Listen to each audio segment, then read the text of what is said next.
Hello student, स्वागत है आपका आपके अपने यूट्यूब चैनल में। मैं दीक्षा, जिसमें हम टेस्ट पेपर को सॉल्व कर रहे हैं जो विजन आईएएस की टेस्ट सीरीज पर आधारित है, जिसमें अभी तक हमने टेस्ट नंबर फर्स्ट को कंप्लीट किया हुआ और इसमें टेस्ट फर्स्ट के अंतर्गत हमारे पॉलिटी के एक टेस्ट को सॉल्व किया गया है, जिसको पार्ट फर्स्ट एवं पार्ट सेकेंड में कवर अप किया हुआ है।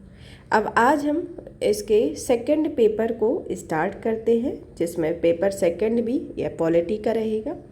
इस पेपर के अंतर्गत हम सॉल्व करेंगे पॉलिटी से रिलेटेड क्या क्या क्वेश्चन आए हुए हैं और यह एग्ज़ाम के पॉइंट ऑफ व्यू से कितना सहायक होता है, इसके संदर्भ में भी देखेंगे। और दूसरा ये कि जब आप टेस्ट पेपर सॉल्व कर रहे हैं तो उसमें अभी पॉलिटी के सेक्शन को पढ़ के आप इन टेस्ट पेपर को सॉल्व कर सकते हैं और धीरे धीरे से एक एक टेस्ट पेपर को सॉल्व करते जाएंगे, जिससे एग्ज़ाम के टाइम पे आपको डिफ़िकल्टीज़ नहीं होगी और आपकी टेस्ट सीरीज भी कवर हो जाएगी। और साथ में इसके एक शॉर्ट नोट्स भी बनाते जाइए, जिसमें जो आपको क्वेश्चन आते नहीं हो उनको थोड़ा थोड़ा लिखते जाइए, जिसमें से ये रहेगा कि एग्ज़ाम टाइम पे आपको जो चीज़ आती नहीं है और उसको बार बार रिवाइज़ करने के लिए भी उसमें सहायक होगा। तो आप एक शॉर्ट नोट्स प्रिपेयर करते जाइए जहाँ पर आप फंस रहे हैं, जो भी आपको क्वेश्चन जिस तरीके का कोई आता नहीं है तो इसका एक शॉर्ट नोट्स प्रिपेयर करते जाइए, जिससे जब एग्ज़ाम आए यूपीएससी जब 2024 का एग्ज़ाम हो तब उस टाइम पे वह आपके रिवीजन के लिए सही रहेगा। चलिए तो स्टार्ट करते हैं आज के हमारे टेस्ट में, जिसके अंतर्गत पहला क्वेश्चन देखते हैं। यह भी जैसे 100 क्वेश्चन है इसमें और इसमें 1/3 माइनस मार्किंग आता है और ऐसा ही यूपीएससी का पैटर्न सेम उसी के पैटर्न पे बनाया गया है।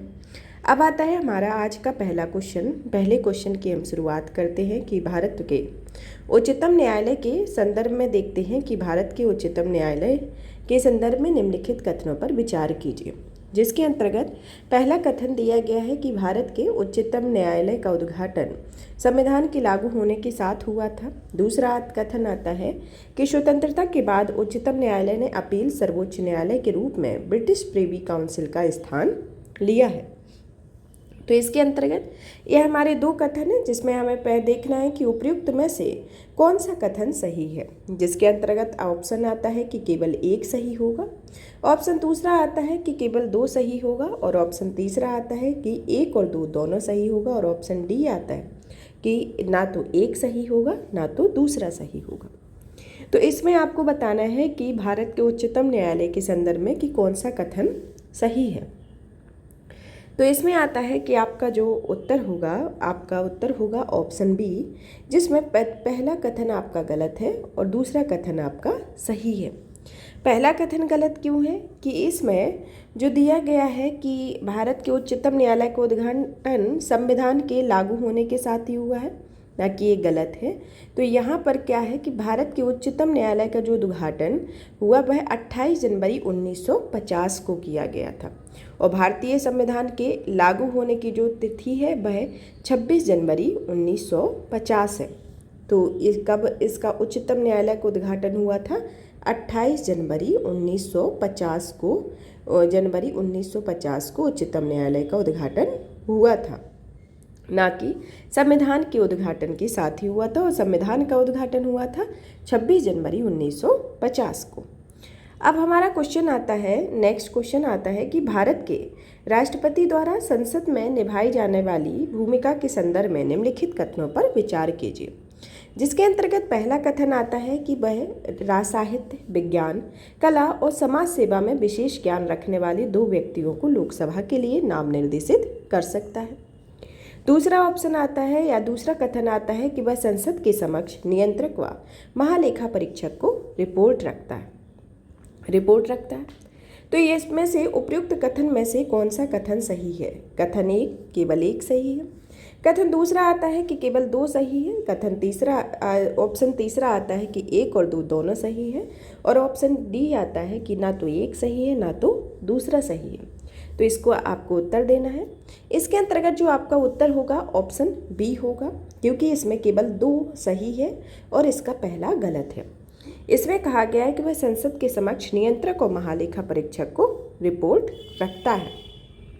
यह जो होता है वह संसद के समक्ष महानियंत्रक एवं महालेखा परीक्षक, संघ लोक सेवा आयोग, वित्त आयोग और अन्य रिपोर्ट भी रखता है। भारत के राष्ट्रपति द्वारा ये रिपोर्ट रखी जाती है। अब आता है कि यह पहला क्वेश्चन, जो पहला कथन दिया गया है वो सही क्यों नहीं है। वह सही इस कारण नहीं है क्योंकि यह विधायी शक्तियाँ जो संसद के, जैसे राष्ट्रपति संसद का अभिन्न अंग है, उसे कुछ विधायी शक्तियाँ प्राप्त हैं। उस विधायी शक्तियों के अंतर्गत आता है कि वह साहित्य, विज्ञान, कला, समाज सेवा में विशेष ज्ञान व व्यवहारिक अनुभव रखने वाले व्यक्तियों में से 12 सदस्यों को राज्यसभा के लिए नाम निर्देशित कर सकता है। किसके लिए? राज्यसभा के लिए 12 सदस्य। लेकिन यहाँ क्या दिया गया है कि 2 व्यक्तियों को लोकसभा में नाम निर्देशित कर सकता है, जो कि कथन पहला गलत है। तो आपका कथन दूसरा वाला सही होगा, जिसमें पहला वाला गलत है। अब आता है आपका नेक्स्ट क्वेश्चन, तीसरा नंबर का क्वेश्चन आता है कि अंतर्राष्ट्रीय स्वास्थ्य विनिमय 2005 के संदर्भ में निम्नलिखित कथनों पर विचार कीजिए। तो यह किससे रिलेटेड क्वेश्चन है? अंतर्राष्ट्रीय स्वास्थ्य विनिमय से रिलेटेड। इसके अंतर्गत पहला कथन आता है कि यह दुनिया भर में संभावित सार्वजनिक स्वास्थ्य आपात स्थितियों का पता लगाने और उन्हें रिपोर्ट करने की क्षमता निर्मित करने हेतु एक समझौता है। दूसरा कथन आता है कि यह WHO के सभी सदस्य देशों पर कानूनी रूप से बाध्यकारी होता है। तो इसके अंतर्गत आपको बताना है कि उपयुक्त में से कौन सा कथन सही है। तो इसमें आता है कि केवल एक सही है, दूसरा आता है कि केवल 2 सही है, तीसरा आता है कि 1 और 2 दोनों सही है, और चौथा आता है ऑप्शन कि ना तो एक सही है ना तो दूसरा सही है। तो इसके अंतर्गत आपका जो उत्तर आएगा ऑप्शन सी, जिसमें कथन 1 और 2 दोनों सही है कि अंतर्राष्ट्रीय स्वास्थ्य विनिमय अधिनियम 2005 के अंतर्गत है कि यह जब बीमारी का प्रकोप और अन्य तीव्र सार्वजनिक स्वास्थ्य जोखिम अप्रत्याशित होते हैं, उस टाइम पर प्रतिक्रियाओं की एक श्रृंखला की आवश्यकता पड़ती है। तब अंतर्राष्ट्रीय स्वास्थ्य विनिमय 2005 का एक व्यापक विधिक ढांचा प्रदान करता है, जो सार्वजनिक स्वास्थ्य घटनाओं और आपात स्थितियों में निपटने में देशों के अधिकारों एवं दायित्वों को भी परिभाषित करता है, जिसमें वे अधिकार एवं दायित्व सीमा पार भी लागू होते हैं। तो वह सीमा पार भी लागू होते हैं और यहाँ भी लागू होते हैं। IHR जो है वह अंतर्राष्ट्रीय कानून का एक साधन है, जो WHO के 194 सदस्य देशों सहित 196 देशों पर कानूनी रूप से बाध्यकारी है। और IHR जो है वह 2005 में दुनिया भर में संभावित सार्वजनिक स्वास्थ्य आपात स्थितियों का पता लगाने तथा उनमें रिपोर्ट करने की क्षमता को निर्मित करने हेतु देशों के मध्य एक समझौता है। तो इसके अंतर्गत आपके ये दोनों कथन सही होंगे, तो ऑप्शन सी सही आएगा। अब नेक्स्ट क्वेश्चन आता है कि राज्य मंत्रिपरिषद के संदर्भ में निम्नलिखित कथनों पर विचार कीजिए।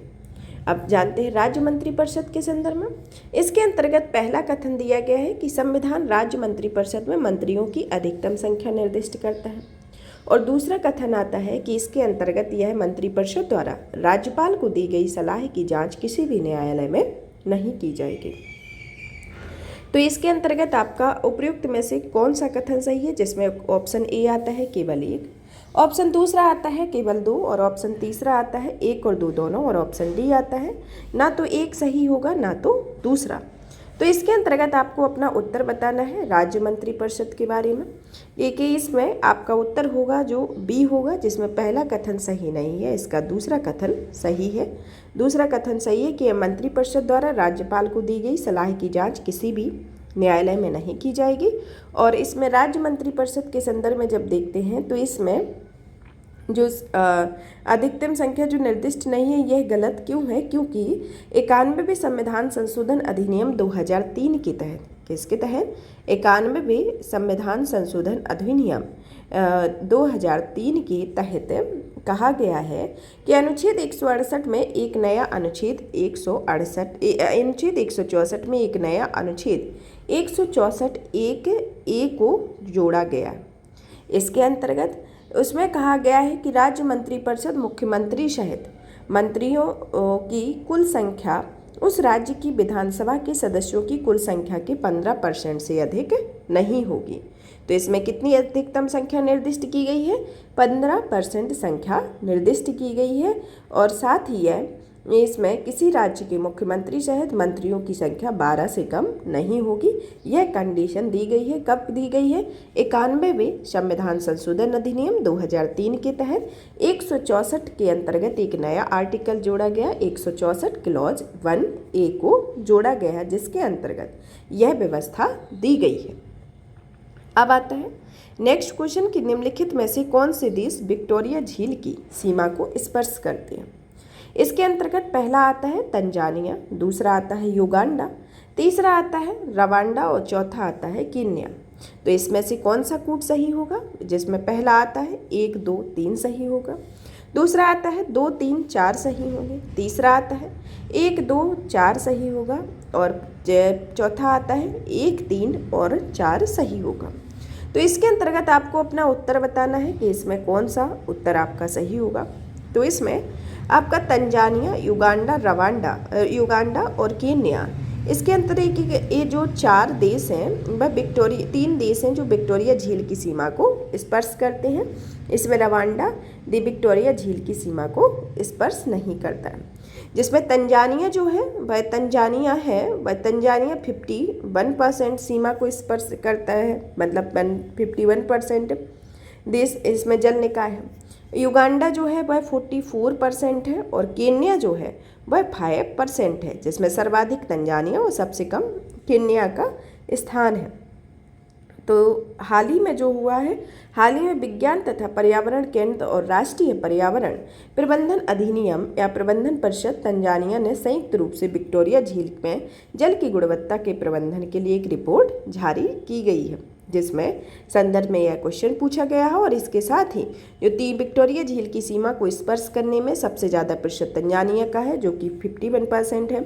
फिर आता है युगांडा जिसका 44% है। फिर आता है केन्या जिसमें यह 5% है। तो इसी के साथ ही आपका उत्तर होगा जिसमें 1, 3, 4 है और जिसमें 2 नहीं है। तो आपका पहले में दूसरा नहीं, पहले दूसरे और तीसरे में, तीनों में ये 2-2, तीनों में आपका तीसरा है। तो इसके अंतर्गत जो आपका उत्तर है वह सी आएगा, जिसमें तीसरा नहीं है। जिसमें रवांडा नहीं होगा उसमें आपका उत्तर होगा। तो इसमें पहले में भी तीसरा है, दूसरे में भी तीसरा है और चौथे में भी तीसरा है। तो आपका उत्तर होगा ऑप्शन सी। अब आता है क्वेश्चन कि भारतीय संविधान के संदर्भ में निम्नलिखित में से कौन भारत में स्थानीय स्वशासन से संदर्भित है?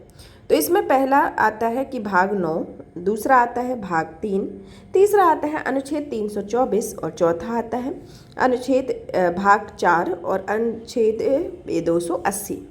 तो इसमें से आपको उत्तर सही देना है, जिसमें ऑप्शन 1 है कि 1, 4, 5 सही होगा। ऑप्शन बी आता है कि 2, 3, 5 होगा।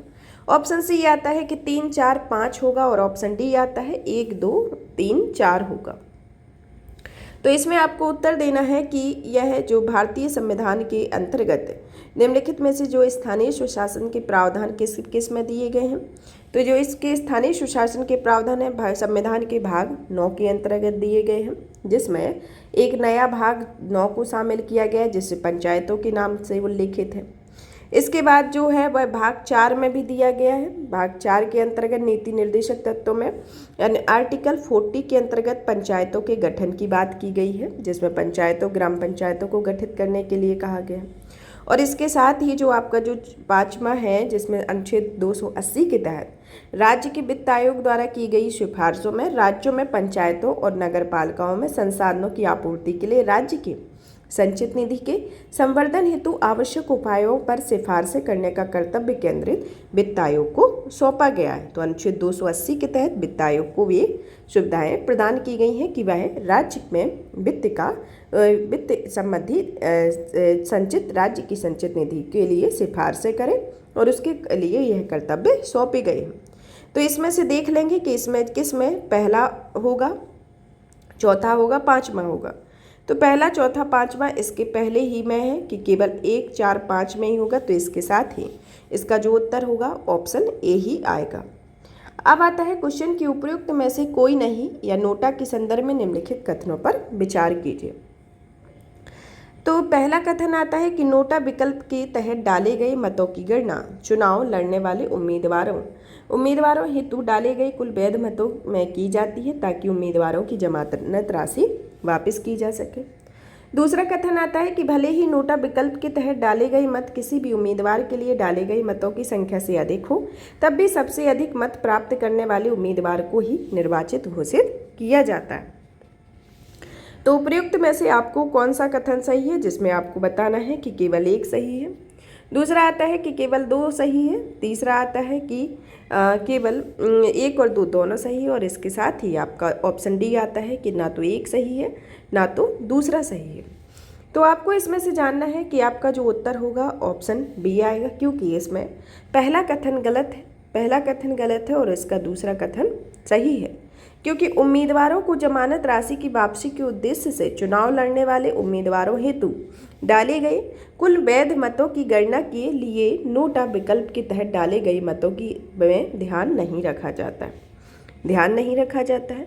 और भले ही नोटा विकल्पों को चुनने वाले मतदाताओं की संख्या किसी भी उम्मीदवार हेतु डाले गए मतों की संख्या से अधिक हो, तब भी सबसे अधिक मत प्राप्त करने वाले उम्मीदवार को ही निर्वाचित घोषित किया जाता है। तो इसी के साथ ही आपका पहला ऑप्शन गलत होगा और दूसरा ऑप्शन सही है, मतलब दूसरा कथन सही है।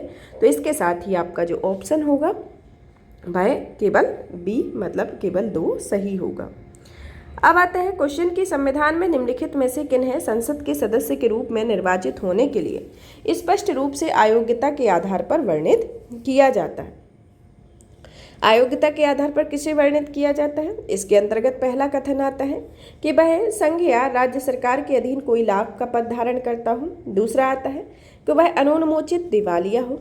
तीसरा आता है कि उसे अस्पृश्य, दहेज और सती प्रथा जैसे सामाजिक अपराधों का प्रचार करने और इनमें संलिप्तता को दंडित करने के लिए किया गया हो। तो इसके अंतर्गत नीचे दिए गए कूट में कौन सा सही होगा?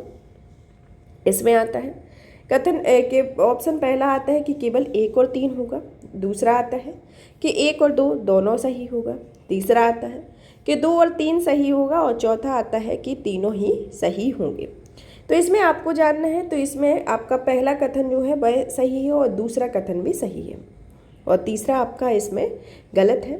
तो आप देखेंगे कि जो तीसरा गलत है तो वो क्यों गलत है। इसमें कहा गया है कि अस्पृश्यता, दहेज और सती प्रथा के बारे में जो जैसे सामाजिक अपराधों का प्रसार करना और उनमें संलिप्तता के लिए दंडित किया गया, और इसमें क्या प्रावधान दिया गया है कि दंडित नहीं किया गया हो। तो इसके कारण यहाँ पर सिर्फ एक नहीं होगा, ना कि होगा। तो इसके साथ ही आपका ये तीसरा जो कथन है वह गलत होगा और पहला और दूसरा इसके साथ ही यह सही होगा। तो इसमें पहला और दूसरा किस में है? इसके ऑप्शन में दिया गया है बी में पहला और दूसरा इसका सही है और तीसरा इसमें गलत है, क्योंकि यहाँ दंडित किया गया की जगह होगा कि दंडित नहीं किया गया हो। अब क्वेश्चन आता है कि राज्य विधानसभा के संदर्भ में उपयुक्त कथन में से कौन सा कथन सही है? राज्य विधानसभा के अध्यक्ष के संदर्भ में निम्नलिखित कथनों में से कौन सा कथन सही है? इसमें पहला कथन आता है कि इसे निर्वाचित होने के बाद अध्यक्ष अपनी पार्टी की सदस्यता से त्यागपत्र दे देता है। दूसरा आता है कि उसे विधानसभा के सभी तत्कालीन सदस्यों के बहुमत से पारित प्रस्ताव द्वारा हटाया जा सकता है। तीसरा आता है कि वह उपाध्यक्ष को लिखित त्यागपत्र सौंप कर अपना पद त्याग कर सकता है। तो नीचे दिए गए कूट में सही प्रयोग करना है। इसके अंतर्गत ऑप्शन ए आता है कि केवल एक और दो, ऑप्शन बी आता है कि दो और तीन, ऑप्शन सी आता है कि केवल तीन का होना और ऑप्शन डी आता है कि एक दो तीन। तो इसके अंतर्गत आपका जो उत्तर होगा पहला वाला इसमें कथन जो है वह गलत है। दूसरा वाला इसमें कथन सही है कि उसे विधानसभा के सभी तत्कालीन सदस्यों की बहुमत से पारित के द्वारा हटाया जा सकता है। और जिसमें जो तीसरा है कि वह उपाध्यक्ष को लिखित त्यागपत्र सौंप कर अपना त्यागपत्र दे सकता है। तो इसके अंतर्गत आपका दूसरा और तीसरा सही है। और पहला क्यों गलत है? क्योंकि यह चुनाव के बाद अपनी अध्यक्ष अपनी पार्टी की सदस्यता को त्यागपत्र नहीं देता, लेकिन वह सक्रिय राजनीति से दूर रह सकता है। तो इसमें क्या है कि त्यागपत्र दे देता है लेकिन वह त्यागपत्र नहीं देता है, बस वह सक्रिय राजनीति से दूर रहता है। तो इसके साथ ही जो आपका ऑप्शन है वह इसके ऑप्शन में आएगा, केवल 2 और 3 इसके अंतर्गत सही है, और तो ऑप्शन बी सही होगा और ऑप्शन बी इसके अंतर्गत सही होगा। अब क्वेश्चन आता है कि निम्नलिखित में से कौन राज्य विधानमंडल के विशेष अधिकारों का लाभ प्राप्त कर सकता है। तो इसमें क्वेश्चन आता है कि राज्य विधानमंडल के विशेष अधिकारों के संदर्भ में पहला आता है कि राज्यपाल, दूसरा आता है राज्य के महाधिवक्ता और तीसरा आता है राज्य मंत्री। तो इसमें सही उत्तर की पहचान करना है, जिसमें आता है ऑप्शन ए केवल 1 और 2, ऑप्शन बी आता है केवल 3, ऑप्शन सी आता है 2 और 3 और ऑप्शन डी आता है 1, 2, 3। तो इसमें जो आपका उत्तर है कि इसमें राज्य विधानमंडल के विशेष अधिकारों के लाभ प्राप्त कर सकता है। तो सबसे पहले जानते हैं कि विशेष राज्य विधानमंडल के विशेष अधिकारों के बारे में, जो भारतीय संविधान के अनुच्छेद 194 के अंतर्गत दिया गया है। किस अंतर्गत है? 194 के अंतर्गत। राज्य विधानमंडल के विशेष अधिकार राज्य विधान मंडलों के सदनों, उनकी समितियों और सदस्यों को प्राप्त विशेष अधिकारों, उन्मुक्तियों और छूटों का एक योग होता है। इनकी कार्रवाइयों की स्वतंत्रता, प्रभावशीलता को सुनिश्चित करने का अनिवार्य होता है, और इनमें विशेष अधिकारों के बिना सदन ना तो अपना प्राधिकार और मर्यादा सम्मान को सुनिश्चित करने के लिए अनिवार्य होता है, और वह अपने सदस्यों को उनकी विधायी उत्तरदायित्वों के निर्वहन में किसी बाधा से सुरक्षा प्रदान कर सकता है। इसमें संविधान की राज्य विधानमंडल में विशेष अधिकारों में उन व्यक्तियों को तक विस्तारित किया जाता है जो राज्य विधानमंडल में सदन के या किसी समिति की कार्यवाही में बोलने और भाग लेने के लिए अधिकृत हों, जिसमें राज्य के महाधिवक्ता और राज्य के मंत्री इसके अंतर्गत शामिल होते हैं। और इसमें स्पष्ट है कि जो राज्य विधानमंडल के विशेष अधिकार राज्यपाल को प्राप्त नहीं होते हैं, जो कि राज्य विधानमंडल का एक अभिन्न अंग होता है। तो इसमें राज्य विधानमंडल के अभिन्न अंग होने के कारण इसमें राज्यपाल को इसका जो विशेष अधिकार का लाभ प्राप्त नहीं होता है। सिर्फ राज्य के महाधिवक्ता और राज्य के मंत्री को यह अधिकार प्राप्त होता है, जो इसकी किसी समिति की कार्यवाही में बोलने और भाग लेने के लिए अधिकृत होते हैं। अब क्वेश्चन आता है इसके अंतर्गत, तो दूसरा और तीसरा सही होगा, तो आपका ऑप्शन सी सही होगा। अब आता है क्वेश्चन कि भारत के उच्चतम न्यायालय के अधिकार क्षेत्र के संदर्भ में कि निम्नलिखित में से कथनों पर विचार कीजिए। पहला कथन आता है कि उच्चतम न्यायालय के पास किसी भी गैर सैन्य भारतीय न्यायालय या न्यायाधिकरण के फैसले या आदेश के विरुद्ध अपील करने के लिए विशेष अनुमति देने का विवेकाधिकार हो। दूसरा कथन आता है कि इसमें उच्चतम न्यायालय किसी विधिक प्रश्न या राष्ट्रपति द्वारा निर्दिष्ट सार्वजनिक महत्व के मामले में अपनी राय देने से इनकार कर सकता है। तीसरा कथन आता है कि उच्चतम न्यायालय अपने पूर्व के निर्णयों पर अडिग रहने के लिए बाध्य नहीं हो और न्याय या सामुदायिक कल्याण के हित में वह इससे अभिन्न निर्णय भी ले सकता है। तो उपयुक्त में से कौन सा कथन सही है? जिसमें आता है कि केवल 1 और 3 सही है, दूसरा आता है कि केवल 2 और 3 सही है, तीसरा आता है कि केवल 1 और 2 सही है, और चौथा आता है कि 1, 2, 3 सही है। तो इसके साथ ही जो आपका उत्तर होगा कि 1, 2, 3, इसमें तीनों ही कथन आपके सही हैं, जिसमें दिया गया है कि यह उच्चतम न्यायालय के पास किसी भी गैर सैन्य भारतीय न्यायालय या प्राधिकरण के फैसले या आदेश के विरुद्ध अपील करने के लिए विशेष अनुमति का विशेष अधिकार है। उच्चतम न्यायालय किसी विधिक प्रश्न या राष्ट्रपति द्वारा निर्दिष्ट सार्वजनिक महत्व के मामले में अपनी राय देने का इनकार कर सकता है, और उच्चतम न्यायालय अपने पूर्व के निर्णयों पर अडिग रहने के लिए बाध्य नहीं और न्याय या सामुदायिक कल्याण के हित में भी वह भिन्न भी निर्णय ले सकता है। तो इसके साथ ही आपका उत्तर होगा ऑप्शन डी, जिसमें आपके तीनों ही कथन सही होंगे। अब आपका क्वेश्चन आता है 12th नंबर का कि फर्स्ट मूवर्स कोएलिशन के संदर्भ में निम्नलिखित कथनों पर विचार कीजिए। फर्स्ट मूवर्स कोएलिशन के संदर्भ में कि पहला कथन आता है कि यह 7 औद्योगिक क्षेत्रकों की डिकार्बनाइज करने की एक वैश्विक पहल है। दूसरा आता है कि हाल ही में भारत ने वर्ल्ड इकोनॉमिक फोरम की first movers coalition leadership meeting में भाग लिया हुआ है।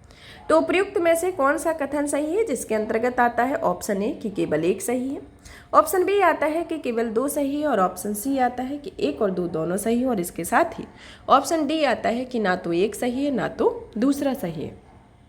तो इसमें फर्स्ट मूवर कोएलिशन के संदर्भ में आपका जो कथन होगा 1 और 2, इसके साथ ही आपकी जो ऑप्शन सी है, जिसमें ऑप्शन सी आपका सही होगा, जिसमें दोनों ही कथन सही हैं।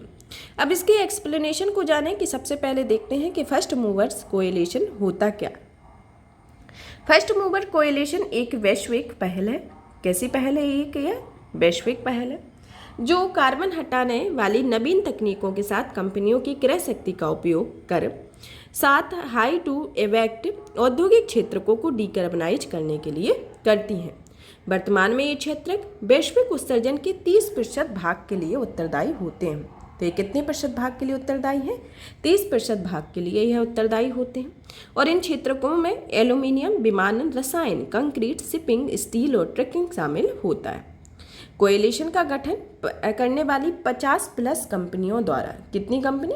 50+ कंपनियों के द्वारा शून्य कार्बन प्रौद्योगिकियों के व्यवसायीकरण के लिए एक शक्तिशाली बाजार संकेत प्रेषित करने का प्रयास किया गया है। इसके अंतर्गत हाल ही में वर्ल्ड इकोनॉमिक फोरम की First Mover Coalition leadership meeting आयोजित की गई थी। इसमें विश्व स्तर पर जलवायु संकट का सामना करने के लिए स्वच्छ ऊर्जा प्रौद्योगिकियों की आवश्यकता पर विचार विमर्श किया गया और भारत द्वारा भी इस मीटिंग में भाग लिया गया तथा एफएमसी के अंतर्गत यह में शामिल उद्योगों के नेताओं ने डिजिटल प्रौद्योगिकियों का लाभ उठाते हुए कोविड के खिलाफ भारत के संघर्ष की ओर से इस संघर्ष को औद्योगिक क्षेत्र में भागीदार बनाने के लिए सरकार की सराहना की हुई है। तो इसके साथ ही जो आपका उत्तर है वह ऑप्शन सी है कि इसमें दोनों ही कथन सही है। अब आता है 13 नंबर का क्वेश्चन कि 13 नंबर का क्वेश्चन क्या है। इसमें क्वेश्चन आता है कि निम्नलिखित कथनों पर विचार कीजिए। पहला कथन आता है कि संपूर्ण भारत में अधीनस्थ न्यायपालिका की संगठनात्मक संरचना, नामकरण और क्षेत्राधिकार एक समान है। दूसरा आता है कि यह मुंसिफ न्यायालयों के क्षेत्राधिकार का निर्धारण उच्च न्यायालय के द्वारा किया जाता है। तो इसके अंतर्गत आपके कौन सा कथन सही है? जिसमें पहला आता है कि केवल एक सही है, दूसरा आता है कि इसमें केवल 2 सही है और ऑप्शन सी आता है कि 1 और 2 दोनों सही और चौथा आता है ना तो एक सही है ना तो दूसरा सही है। तो इसमें से जो आपका कथन है जिसमें दूसरा वाला कथन है वह सही है और पहला वाला इसके अंतर्गत कथन सही नहीं है। जिसमें पहला वाला क्यों सही नहीं है? क्योंकि यह अधीनस्थ न्यायपालिका की संगठनात्मक संरचना, नामकरण, क्षेत्राधिकार और अन्य सेवा शर्तों का निर्धारण राज्यों द्वारा किया जाता है, इसलिए इनकी प्रकृति विभिन्न राज्यों में थोड़ी भिन्न होती है। तो इनकी किसके द्वारा यह किया जाता है? राज्यों द्वारा, ना कि संपूर्ण भारत के द्वारा। तो इसके साथ ही आपका ऑप्शन ए गलत होगा। तो इसका उत्तर जो होगा ऑप्शन बी आएगा, जिसमें दूसरा ऑप्शन सही है, पहला गलत है, जिसमें संपूर्ण भारत के द्वारा नहीं बल्कि यह राज्यों के द्वारा इसका संरक्षण किया जाता है। अब क्वेश्चन आता है कि निम्नलिखित राज्यों में से कौन सी पंचायत अनुसूचित क्षेत्रों का विस्तार अधिनियम के प्रावधानों के अंतर्गत किया जाता है? यह अधिनियम के प्रावधानों के अंतर्गत आते हैं, जिसमें पहला आता है आंध्र प्रदेश, दूसरा आता है महाराष्ट्र, तीसरा आता है मध्य प्रदेश, चौथा आता है तमिलनाडु और पांचवा आता है कर्नाटक। तो इसमें पंचायतों के संदर्भ में इसका विस्तार किसमें किया गया है? तो इसके अंतर्गत ऑप्शन ए आता है केवल 1, 2, 4, ऑप्शन बी आता है 3, 4, 5 और ऑप्शन सी आता है 1, 2, 3 और ऑप्शन डी आता है कि 1, 2, 3, 4 सही होंगे। तो इसमें आपको बताना है कि आपका उत्तर क्या होगा। तो इसके अंतर्गत आपका उत्तर होगा 1, 2, 3, जिसमें आंध्र प्रदेश, महाराष्ट्र और मध्य प्रदेश में इसके अंतर्गत क्षेत्रों का विस्तार किया गया है। तो इसके साथ ही आपका उत्तर होगा ऑप्शन सी। अब आता है कि निम्नलिखित में से किन्हें राष्ट्रपति द्वारा मंत्रिपरिषद के परामर्श पर नियुक्त किया जाता है? तो इसमें पहला कथन आता है कि वित्त आयोग के अध्यक्ष और उसके सदस्यों को, दूसरा आता है निर्वाचन आयोग के अध्यक्ष और उसके सदस्यों को, तीसरा आता है कि भारत के महान्यायवादी और महाधिवक्ता को। तो इसमें आपको ऑप्शन देना है कि इसमें कौन सा ऑप्शन आपका सही होगा। इसके अंतर्गत पहला आता है कि केवल 1 और 2 सही होगा, दूसरा आता है कि 2 और 3 सही होगा, तीसरा आता है कि केवल 1 और 3 सही होगा और ऑप्शन डी आता है कि 1, 2, 3 सही होगा। तो इसमें आपका उत्तर जो होगा इसमें पहला और दूसरा का सही होगा, क्योंकि राष्ट्रपति द्वारा मंत्रिपरिषद के परामर्श पर वित्त आयोग के अध्यक्ष और उसके सदस्यों को नियुक्त किया जाता है। दूसरा, इसके अंतर्गत निर्वाचन आयोग के अध्यक्ष और सदस्यों को नियुक्त किया जाता है। और इसमें जो तीसरा है, इसमें जो भारत के महान्यायवादी और महाधिवक्ता को राष्ट्रपति के द्वारा मंत्रिपरिषद की परामर्श से नहीं बल्कि इसे अनुच्छेद 76 के अंतर्गत इसमें महाधिवक्ता के बारे में उल्लेख किया गया है। तो इसके अंतर्गत इसमें यह वाला सही नहीं होगा और पहला और दूसरा इसका सही होगा। अब आता है क्वेश्चन कि विपक्ष के नेता के संदर्भ में निम्नलिखित कथनों पर विचार कीजिए। पहला कथन आता है कि विपक्ष के नेता का पद संवैधानिक पद होता है। दूसरा कथन आता है कि यह सदन की कुल सदस्य संख्या के 10वें हिस्से में उससे अधिक संख्या वाले सबसे बड़े विपक्षी दल के नेता को उस सदन में विपक्ष के नेता के रूप में मान्यता दी जाती है। और तीसरा कथन आता है कि विपक्ष के नेता के वेतन भत्ते और अन्य सुविधाएं कैबिनेट मंत्री के बराबर होते हैं। तो उपयुक्त कथनों में से कौन सा कथन सही है, जिसके अंतर्गत ऑप्शन ए आता है कि केवल 2 और 3, ऑप्शन दूसरा आता है कि केवल 1 और ऑप्शन सी आता है कि 3 और ऑप्शन डी आता है कि 1, 2, 3 होगा। तो इसमें आपका उत्तर होगा ऑप्शन ए, जिसमें कथन दूसरा और तीसरा सही है। इसमें पहला कथन जो है वह सही नहीं है, क्योंकि संसद प्रत्येक सदन के लिए एक विपक्ष के नेता का उपबंध करती है, ना कि यह एक संवैधानिक पद है। तो इसके साथ ही इसका ऑप्शन ए गलत होगा, इसका ऑप्शन 2 और 3 इसके साथ ही इसका ऑप्शन सही होगा। तो इसका ऑप्शन 1 सही होगा, कथन पहला गलत है, दूसरा और तीसरा सही होगा। अब क्वेश्चन आता है कि उच्चतम न्यायालय में वरिष्ठ अधिवक्ताओं के संदर्भ में निम्नलिखित कथनों पर विचार कीजिए। पहला कथन आता है कि इन्हें भारत के उच्चतम न्यायालय या किसी उच्च न्यायालय द्वारा वरिष्ठ अधिवक्ता के रूप में मान्यता दी जाती है। दूसरा कथन आता है कि एडवोकेट ऑन रिकॉर्ड के बिना उच्चतम न्यायालय में प्रस्तुत नहीं हो सकते हैं। तीसरा आता है कि केवल वरिष्ठ अधिवक्ता ही उच्चतम न्यायालय के समक्ष कोई मामला या दस्तावेज दायर करने के हकदार होते हैं। तो इसके साथ ही आपका उपयुक्त में से कौन सा कथन सही है यह बताना है, जिसमें पहला कथन आता है कि केवल 1 और 2 सही है। दूसरा कथन आता है कि 1, 2, 3 सही है। और तीसरा आता है कि केवल 1 और 3 सही है। और चौथा ऑप्शन आता है कि 2 और 3 सही है। तो इसमें आपको बताना है कि उत्तर क्या होगा। तो इसके अंतर्गत जो आपके ऑप्शन है, जिसमें आपका ऑप्शन पहला और दूसरा कथन सही है, तो इसी के साथ ही आपका ऑप्शन ए सही होगा और आपके और अन्य ऑप्शन गलत होंगे, जिसमें 1 और 2 कथन सही है और तीसरा गलत है। अब क्वेश्चन आता है कि राज्यसभा की संरचना के संदर्भ में निम्नलिखित कथनों पर विचार कीजिए, जिसके अंतर्गत पहला कथन आता है कि राज्यसभा में सभी राज्यों का समान प्रतिनिधित्व प्रदान किया जाता है। दूसरा कथन आता है कि यह संविधान की 4वीं अनुसूची राज्यसभा में राज्यों और राज्य संघ राज्य क्षेत्रों को सीटों को आवंटित करने से संबंधित होता है।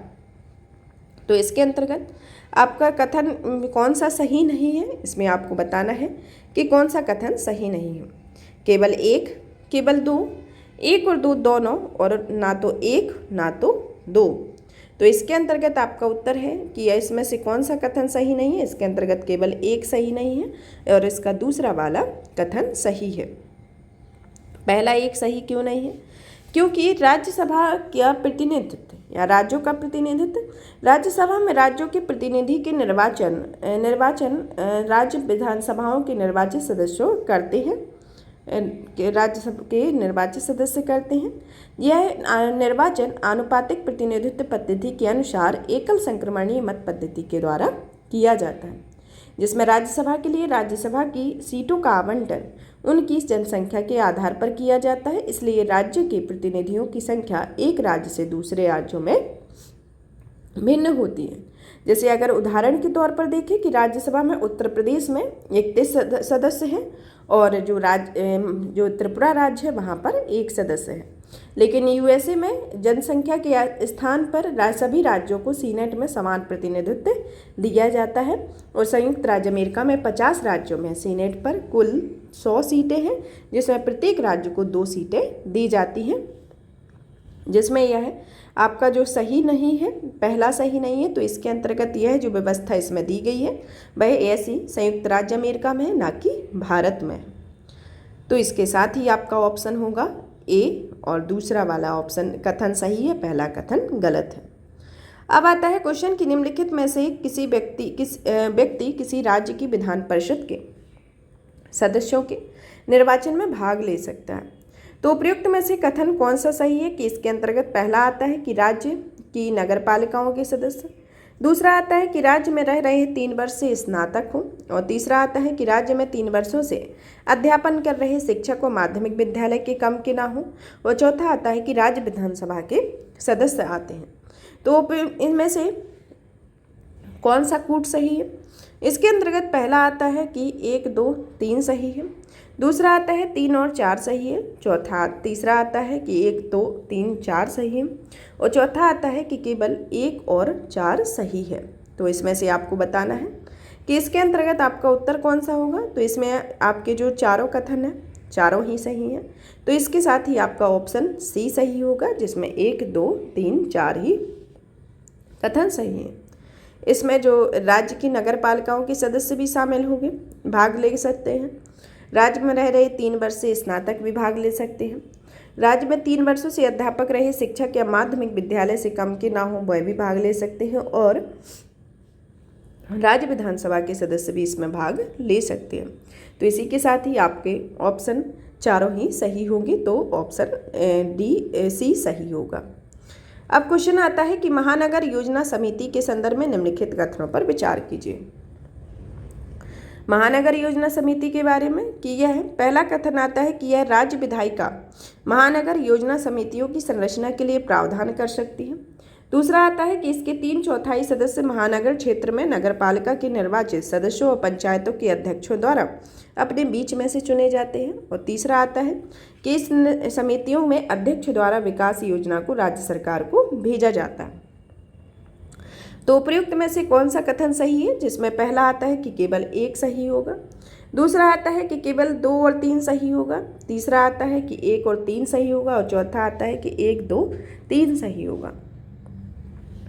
तो इसमें जो आपका दूसरा वाला कथन है वह गलत है, क्योंकि इसमें 3/4 सदस्य महानगर क्षेत्र में की जगह इसमें होगा 2/3 सदस्य जो आते हैं वह महानगर क्षेत्र में नगर पालिका के निर्वाचित सदस्य और पंचायतों के अध्यक्ष द्वारा अपने बीच में से चुने जाते हैं, ना कि 3/4। तो आपका ऑप्शन जो कथन दूसरा है वह गलत होगा, पहला और तीसरा कथन इसका सही है। तो ऑप्शन देख लेंगे कि जिसमें दूसरा ऑप्शन नहीं होगा वह आपका सही होगा, जिसमें केवल 1 और 3 होगा। अब क्वेश्चन आता है कि निम्नलिखित में से किन मामलों में राज्यपाल राष्ट्रपति के बिना किसी अध्यादेश जारी नहीं कर सकता है। पहला कथन आता है कि यदि समान प्रावधान वाले किसी विधेयक को राज्य विधानमंडल में इसकी प्रस्तुति के लिए राष्ट्रपति की पूर्व स्वीकृति की आवश्यकता होती है। दूसरा आता है कि यदि वह समान उपबंधों वाले विधेयकों को राष्ट्रपति के विचारार्थ रखना आवश्यक समझता हो। तीसरा आता है कि यदि राज्य विधानमंडल का समान प्रावधान वाला कोई अधिनियम राष्ट्रपति की सहमति प्राप्त न होने की स्थिति में अमान्य हो गया हो इसके संदर्भ में। तो उपयुक्त में से कौन सा कथन सही होगा? पहला आता है इसके अंतर्गत कि केवल 1 और 2 होगा, दूसरा आता है कि 2 और 3 होगा, तीसरा आता है कि 1 और 3 होगा, और चौथा आता है 1, 2, 3 होगा। तो इसके साथ ही जो आपका उत्तर है, इसके साथ ही आपका उत्तर पे चौथा मतलब इसमें जो तीसरा है वह सही होगा, जिसमें 1, 2, 3 को दिया गया है। तो ऑप्शन डी इसका सही आएगा, जिसमें अध्यादेश जारी नहीं कर सकता है। किस किस के संदर्भ में कि यदि जब राज्य विधानमंडल का सत्र नहीं चलता है तब राज्यपाल औपचारिक रूप से अध्यादेश की घोषणा कर सकता है। इन अध्यादेशों को राज्य विधानमंडल द्वारा अपनी बैठकों के संदर्भ में अपनी बैठकों के पुनः संवेद होने से 6 सप्ताह के भीतर इसे स्वीकृत करना अनिवार्य होता है, और यह किसी भी समय किसी अध्यादेश को वापस ले सकता है। और राज्यपाल में इसमें के लिए कुछ सबसे महत्वपूर्ण शक्तियाँ दी गई हैं, जिसके अंतर्गत पहला आता है कि वह बिना किसी राष्ट्रपति के निर्देश में 3 मामलों पर अध्यादेश जारी कर सकता है। जिसमें पहला आता है जारी नहीं कर सकता है कि राष्ट्रपति में निम्नलिखित 3 मामलों में अध्यादेश जारी नहीं कर सकता है, जिसमें पहला आता है कि समान प्रावधानों वाले किसी विधेयक को राज्य विधानमंडल में इसकी प्रस्तुति के लिए राष्ट्रपति की पूर्व स्वीकृति की आवश्यकता होती है, जैसा कि पहला कथन है। और दूसरा आता है कि वह समान उपबंधों वाले विधेयकों को राष्ट्रपति के विचारार्थ आवश्यक मानता है। या आवश्यक समझता है। और तीसरा आता है कि राज्य विधानमंडलों का कोई अधिनियम यदि उसके राष्ट्रपति के विचार के लिए आरक्षित किया गया है तो संविधान के तहत तब तक अमान्य होगा जब तक कि उसे राष्ट्रपति की स्वीकृति प्राप्त नहीं हो जाती है। तो इसमें अध्यादेश नहीं जारी करने के संदर्भ में इसमें जो राज्यपाल राष्ट्रपति के लिए जो निर्देश के बिना अध्यादेश नहीं जारी करने के संदर्भ में है, ये तीनों ही इसके विधायी प्रावधान सही होंगे। तो ऑप्शन डी इसका उत्तर होगा, जिसमें तीनों ही कथन सही है। अब क्वेश्चन आता है कि राष्ट्रपति की क्षमादान शक्ति के संदर्भ में निम्नलिखित कथनों पर विचार करें, जिसमें पहला कथन आता है कि यह परिहार का अर्थ दंड की प्रकृति में परिवर्तन किए बिना उसकी अवधि को कम करना होता है। लघुकरण का मतलब होता है कि लघुकरण में दंड के स्वरूप को बदलकर कम किया जाता है। और तीसरा आता है कि विराम में किसी दोषी को मूल रूप से दिए गए दंड को किसी विशेष परिस्थिति में कम किया जा सकता है। तो उपयुक्त में से कौन सा कथन सही होगा, जिसमें से केवल 1 और 2, दूसरा आता है केवल 2 और 3, तीसरा आता है 1 और 3 और चौथा आता है 1, 2, 3। तो इसमें आपका जो उत्तर होगा ऑप्शन डी आएगा, जिसमें तीनों ही कथन सही हैं कि परिहार का अर्थ दंड की प्रकृति में परिवर्तन किए बिना उसकी अवधि को कम करना होता है। और दूसरा जो लघुकरण में दंड के स्वरूप को बदलकर कम किया जाता है। और तीसरा में विराम में किसी दोषी को मूल रूप से दिए गए दंड को विशेष परिस्थिति में भी कम किया जा सकता है। तो इसी के साथ ही आपके ऑप्शन 1, 2, 3 होगा, जिसमें संविधान के अनुच्छेद 72 के अंतर्गत यह राष्ट्रपति के क्षमादान की शक्तियां प्रदान की गई हैं, जिसमें कुल 5 तरह की शक्तियां हैं, जिसमें यह तीनों का विवरण इसमें दिया गया है, जिसमें तीनों ही कथन सही हैं। अब आता है अनुच्छेद 23 के बारे में, क्वेश्चन 23 के बारे में कि उच्चतम न्यायालय की स्वतंत्रता के लिए निम्नलिखित में से कौन संवैधानिक सुरक्षोपाय किए गए हैं, जिसमें पहला आता है कि अपनी अवमानना के लिए दंड देने का अधिकार होना, दूसरा आता है कि अपने कर्मचारियों को नियुक्त करने की स्वतंत्रता होना, तीसरा आता है कि सेवानिवृत्ति के बाद वकालत पर रोक होना, और चौथा आता है कि संसद द्वारा इसके क्षेत्राधिकार को कम नहीं किया जा सकता है।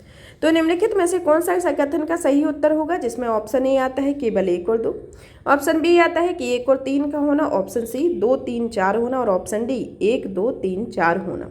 तो इसके साथ ही आपका जो उत्तर होगा ऑप्शन डी होगा, जिसमें चारों ही कथन सही हैं कि अपनी अवमानना के लिए दंड देने का अधिकार होगा, अपने कर्मचारियों को नियुक्ति करने की स्वतंत्रता होगी, सेवानिवृत्ति के बाद वकालत पर रोक होगी, और चौथे कथन में कि इसके क्षेत्राधिकार को कम नहीं किया जा सकता है। तो इसके साथ ही आपके चारों ही कथन सही होंगे।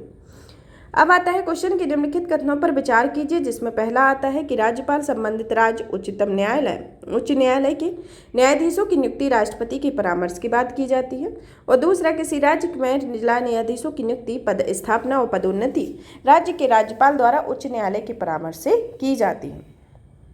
तो प्रयुक्त में से कौन सा कथन सही है? इसके अंतर्गत आपका ऑप्शन ए आता है कि केवल 1, ऑप्शन दूसरा आता है केवल 2, ऑप्शन तीसरा आता है कि 1 और 2 दोनों, और ऑप्शन डी आता है ना तो 1 ना तो दूसरा। तो इसमें आपका जो उत्तर है ऑप्शन इसका उत्तर ऑप्शन बी होगा, क्योंकि इसमें कथन पहला गलत है और दूसरा सही है। क्वेश्चन है कि मुख्यमंत्री की नियुक्ति के संदर्भ में निम्नलिखित कथनों पर विचार कीजिए। पहला आता है इसमें कि भारत के संविधान के अनुसार मुख्यमंत्री के रूप में नियुक्त होने से पूर्व किसी व्यक्ति को विधानसभा में अपना बहुमत सिद्ध करना होता है, और दूसरा आता है कि कोई व्यक्ति जो राज्य विधानमंडल का सदस्य नहीं है उसे मुख्यमंत्री के रूप में नियुक्त नहीं किया जा सकता है। तो प्रयुक्त में से कौन सा कथन सही है, जिसमें आता है कि केवल 1, केवल 2, केवल 1 और 2 दोनों, और ना तो इसमें ऑप्शन डी आता है ना तो 1 सही है ना तो दूसरा सही है। तो इसमें आपका उत्तर होगा ऑप्शन डी, जिसमें ना तो कथन दूसरा सही है ना तो कथन पहला सही है। तो अब जानते हैं कि मुख्यमंत्री की नियुक्ति के संदर्भ में क्या प्रावधान किए गए हैं। इसके एक्सप्लेनेशन को समझे कि इसमें संविधान में मुख्यमंत्री की नियुक्ति और निर्वाचन के लिए विशिष्ट प्रक्रिया उपबंधित नहीं की गई है, बल्कि अनुच्छेद 164 के अंतर्गत कहा गया है कि मुख्यमंत्री की नियुक्ति राज्यपाल करेगा। हालांकि यह अर्थ नहीं निकलता है कि राज्यपाल किसी भी व्यक्ति को मुख्यमंत्री के रूप में नियुक्त करने के लिए स्वतंत्र होता है, और सरकार की संसदीय व्यवस्था में प्रचलित परंपराओं के अनुसार राज्यपाल द्वारा राज्य विधानसभा में बहुमत प्राप्त दल के नेता को मुख्यमंत्री के रूप में नियुक्त किया जाता है। तो बहुमत प्राप्त दल के नेता को मुख्यमंत्री के रूप में नियुक्त किया जाता है। और जब विधानसभा में किसी दल को कोई स्पष्ट बहुमत प्राप्त हो तो राज्यपाल मुख्यमंत्री की नियुक्ति अपने विवेकाधिकार के प्रयोग पर करती है। तो राज्यपाल को यह शक्ति दी गई है कि वह अपने विवेकाधिकार पर राज्यपाल की नियुक्ति कर सकता है। और राज्यपाल आमतौर पर विधानसभा में सबसे बड़े दल या दलों के गठबंधन के नेता को मुख्यमंत्री नियुक्त करता है। साथ ही उसे 1 महीने के भीतर सदन में विश्वास मत को प्राप्त करना होता है। संविधान में ऐसी उपेक्षा नहीं की गई है कि मुख्यमंत्री की नियुक्ति होने के पूर्व किसी भी व्यक्ति को विधानसभा में अपना बहुमत सिद्ध करना होगा। राज्यपाल पहले उसे मुख्यमंत्री के रूप में नियुक्त कर सकता है, फिर उसे अवधि के भीतर विधानसभा में अपना बहुमत सिद्ध करने के लिए कह सकता है। ऐसे कई मामले भी हो चुके हैं। तो जिसके अंतर्गत इसमें ये है पहला कथन गलत है। फिर आता है दूसरा कि इसमें ऐसे व्यक्तियों को जो राज्य विधानमंडल के सदस्य नहीं है उसे 6 महीने के लिए मुख्यमंत्री के रूप में नियुक्त किया जा सकता है और इस समय के दौरान उसे राज्य विधानमंडल के लिए निर्वाचित होना पड़ेगा और ऐसा ना होने पर उसे मुख्यमंत्री का पद समाप्त हो जाएगा। तो इसमें के अंतर्गत आपके दोनों ही कथन गलत हैं और ऑप्शन डी सही है। अब आता है कि 26 नंबर का क्वेश्चन की परामर्शदात्री समितियों के बारे में। परामर्शदात्री समितियों के संदर्भ में निम्नलिखित में से कौन सा कथन सही है कि ये समितियां मंत्रियों एवं संसद सदस्यों के बीच सरकार की नीतियों कार्यक्रमों पर औपचारिक चर्चा हेतु मंच प्रदान करती हैं। और दूसरा आता है कि इन समितियों का गठन संसदीय कार्य मंत्रालय के द्वारा किया जाता है। तो इसमें से कौन सा कथन आपका सही होगा? ऑप्शन ए केवल 1, ऑप्शन दूसरा आता है केवल 2, ऑप्शन सी आता है 1 और 2 दोनों, और ऑप्शन डी आता है ना तो 1 होगा ना तो दूसरा होगा। तो इसमें परामर्शदात्री समितियों के संदर्भ में आपका उत्तर होगा ऑप्शन ए और दूसरा सही होगा, जिसमें परामर्शदात्री समितियां सलाहकार समितियां केंद्र सरकार के विभिन्न मंत्रालयों और विभागों से जुड़ी हुई होती हैं, जिसमें संसद के दोनों सदनों के सदस्य होते हैं और किसी मंत्रालय की परामर्शदात्री समिति का अध्यक्ष जो होता है वह उस मंत्रालय की मंत्री अथवा प्रभारी राज्य मंत्री होता है। ये समितियां जो होती हैं वह मंत्रियों और संसद सदस्यों के बीच सरकार और नीतियों के कार्यक्रमों तथा उनके कार्यान्वयन के तरीकों पर औपचारिक चर्चा हेतु एक मंच प्रदान करती है और इन समितियों का गठन संसदीय कार्य मंत्रालय के द्वारा किया जाता है और इन समितियों की सदस्यता स्वैच्छिक होती है तथा इसे संसद सदस्यों और उसके दल के नेताओं की रुचि पर छोड़ दिया जाता है, जिसमें समिति के अधिकतम 30 सदस्य और न्यूनतम इसमें 10 सदस्य होते हैं। अब आता है नेक्स्ट क्वेश्चन आता है कि 73वें संविधान संशोधन के अंतर्गत कौन से अनिवार्य उपबंध के अंतर्गत आते हैं? तो इसमें आता है पहला त्रिस्तरीय प्रणाली, दूसरा आता है ग्राम सभा का गठन, तीसरा आता है महिलाओं के लिए सीटों का आवंटन आरक्षण, चौथा आता है पंचायतों को वित्तीय अधिकार देना और पांचवा आता है स्थानीय निकायों में सांसदों का प्रतिनिधित्व। तो इसके अंतर्गत आपको सही उत्तर की पहचान करना है, जिसमें ऑप्शन दिया गया है कि केवल 1, 2, 3 सही है, दूसरा 1, 2, 3, 4 सही है, तीसरा 1, 3, 4, 5 सही है और चौथा 2, 4, 5 सही है। तो इसमें आपको बताना है कि इसमें से कौन सा कथन सही है। तो इसमें उत्तर है आपका ऑप्शन ए, जिसमें जो स्वैच्छिक रूप से अनिवार्य रूप से उपबंध दिया गया है। इसमें त्रिस्तरीय प्रणाली में होगा ग्राम सभा का गठन और महिलाओं के लिए सीटों का आवंटन केवल 1, 2, 3 इसके अंतर्गत सही होगा और जो अन्य है वह आते हैं स्वैच्छिक के अंतर्गत। भारतीय संविधान के 73वें संविधान संशोधन के अंतर्गत इसमें 2 श्रेणियों को अधिनियमित किया गया था, जिसमें पहली आती है अनिवार्य और दूसरी आती है स्वैच्छिक। अनिवार्य के अंतर्गत कुछ प्रावधान किए गए हैं और कुछ स्वैच्छिक के अंतर्गत किए गए हैं, जिससे रिलेटेड यह क्वेश्चन इस तरीके के पूछे जाते हैं। अब आता है हमारा नेक्स्ट क्वेश्चन नगर निगमों के संदर्भ में कि निम्नलिखित कथनों पर विचार कीजिए। परिषद, पहला कथन आता है कि परिषद नगर निगम का एक विधायी शाखा होती है जिसमें निर्वाचित और नाम निर्दिष्ट दोनों सदस्य शामिल होते हैं। और दूसरा आता है कथन कि इसमें महापौर मुख्य कार्य परिषद की बैठकों की अध्यक्षता करता है। और तीसरा कथन आता है कि नगर आयुक्त निगम की मुख्य कार्यकारी अधिकारी होता है। तो उपयुक्त में से कौन सा कथन सही है? इसके अंतर्गत आप जानते हैं कि केवल 1 और 2, दूसरा आता है केवल 2, तीसरा आता है 1 और 3 और चौथा आता है कि 1, 2, 3 इसके अंतर्गत आता है। तो इसमें आपका जो उत्तर होगा ऑप्शन डी आएगा, जिसमें आपके तीनों ही कथन सही है।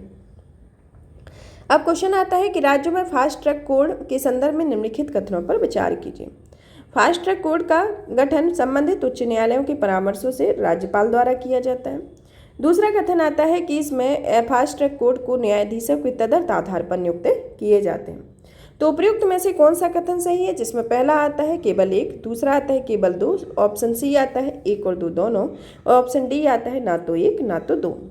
तो अब इसका जो उत्तर होगा ऑप्शन बी होगा, जिसमें पहला तो इसका जो ऑप्शन कथन है वह गलत है, इसका दूसरा वाला कथन सही है।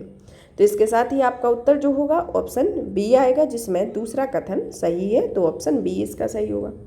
अब जानते हैं फास्ट ट्रैक कोर्ट के बारे में, कुछ इसके एक्सप्लेनेशन को जानें कि फास्ट ट्रैक कोर्ट जो होता है वह अतिरिक्त सत्र न्यायालय है जो बहुत अधिक समय से लंबित मामलों की सुनवाई में तेजी लाने के लिए गठित किया जाता है और विशेष रूप से उन मामलों की सुनवाई के लिए वह अधीन होता है। शुरुआत में फास्ट ट्रैक कोर्ट को 5 वर्ष के लिए जो 2000 से 2005 की अवधि के लिए गठित किया गया था और जिसे 11वें वित्त आयोग ने निचली अदालतों में लंबित मामलों के शीघ्र निपटान के लिए 1734 फास्ट ट्रैक कोर्ट के गठन की अनुशंसा की हुई थी। कितना? 1734 फास्ट ट्रैक कोर्ट।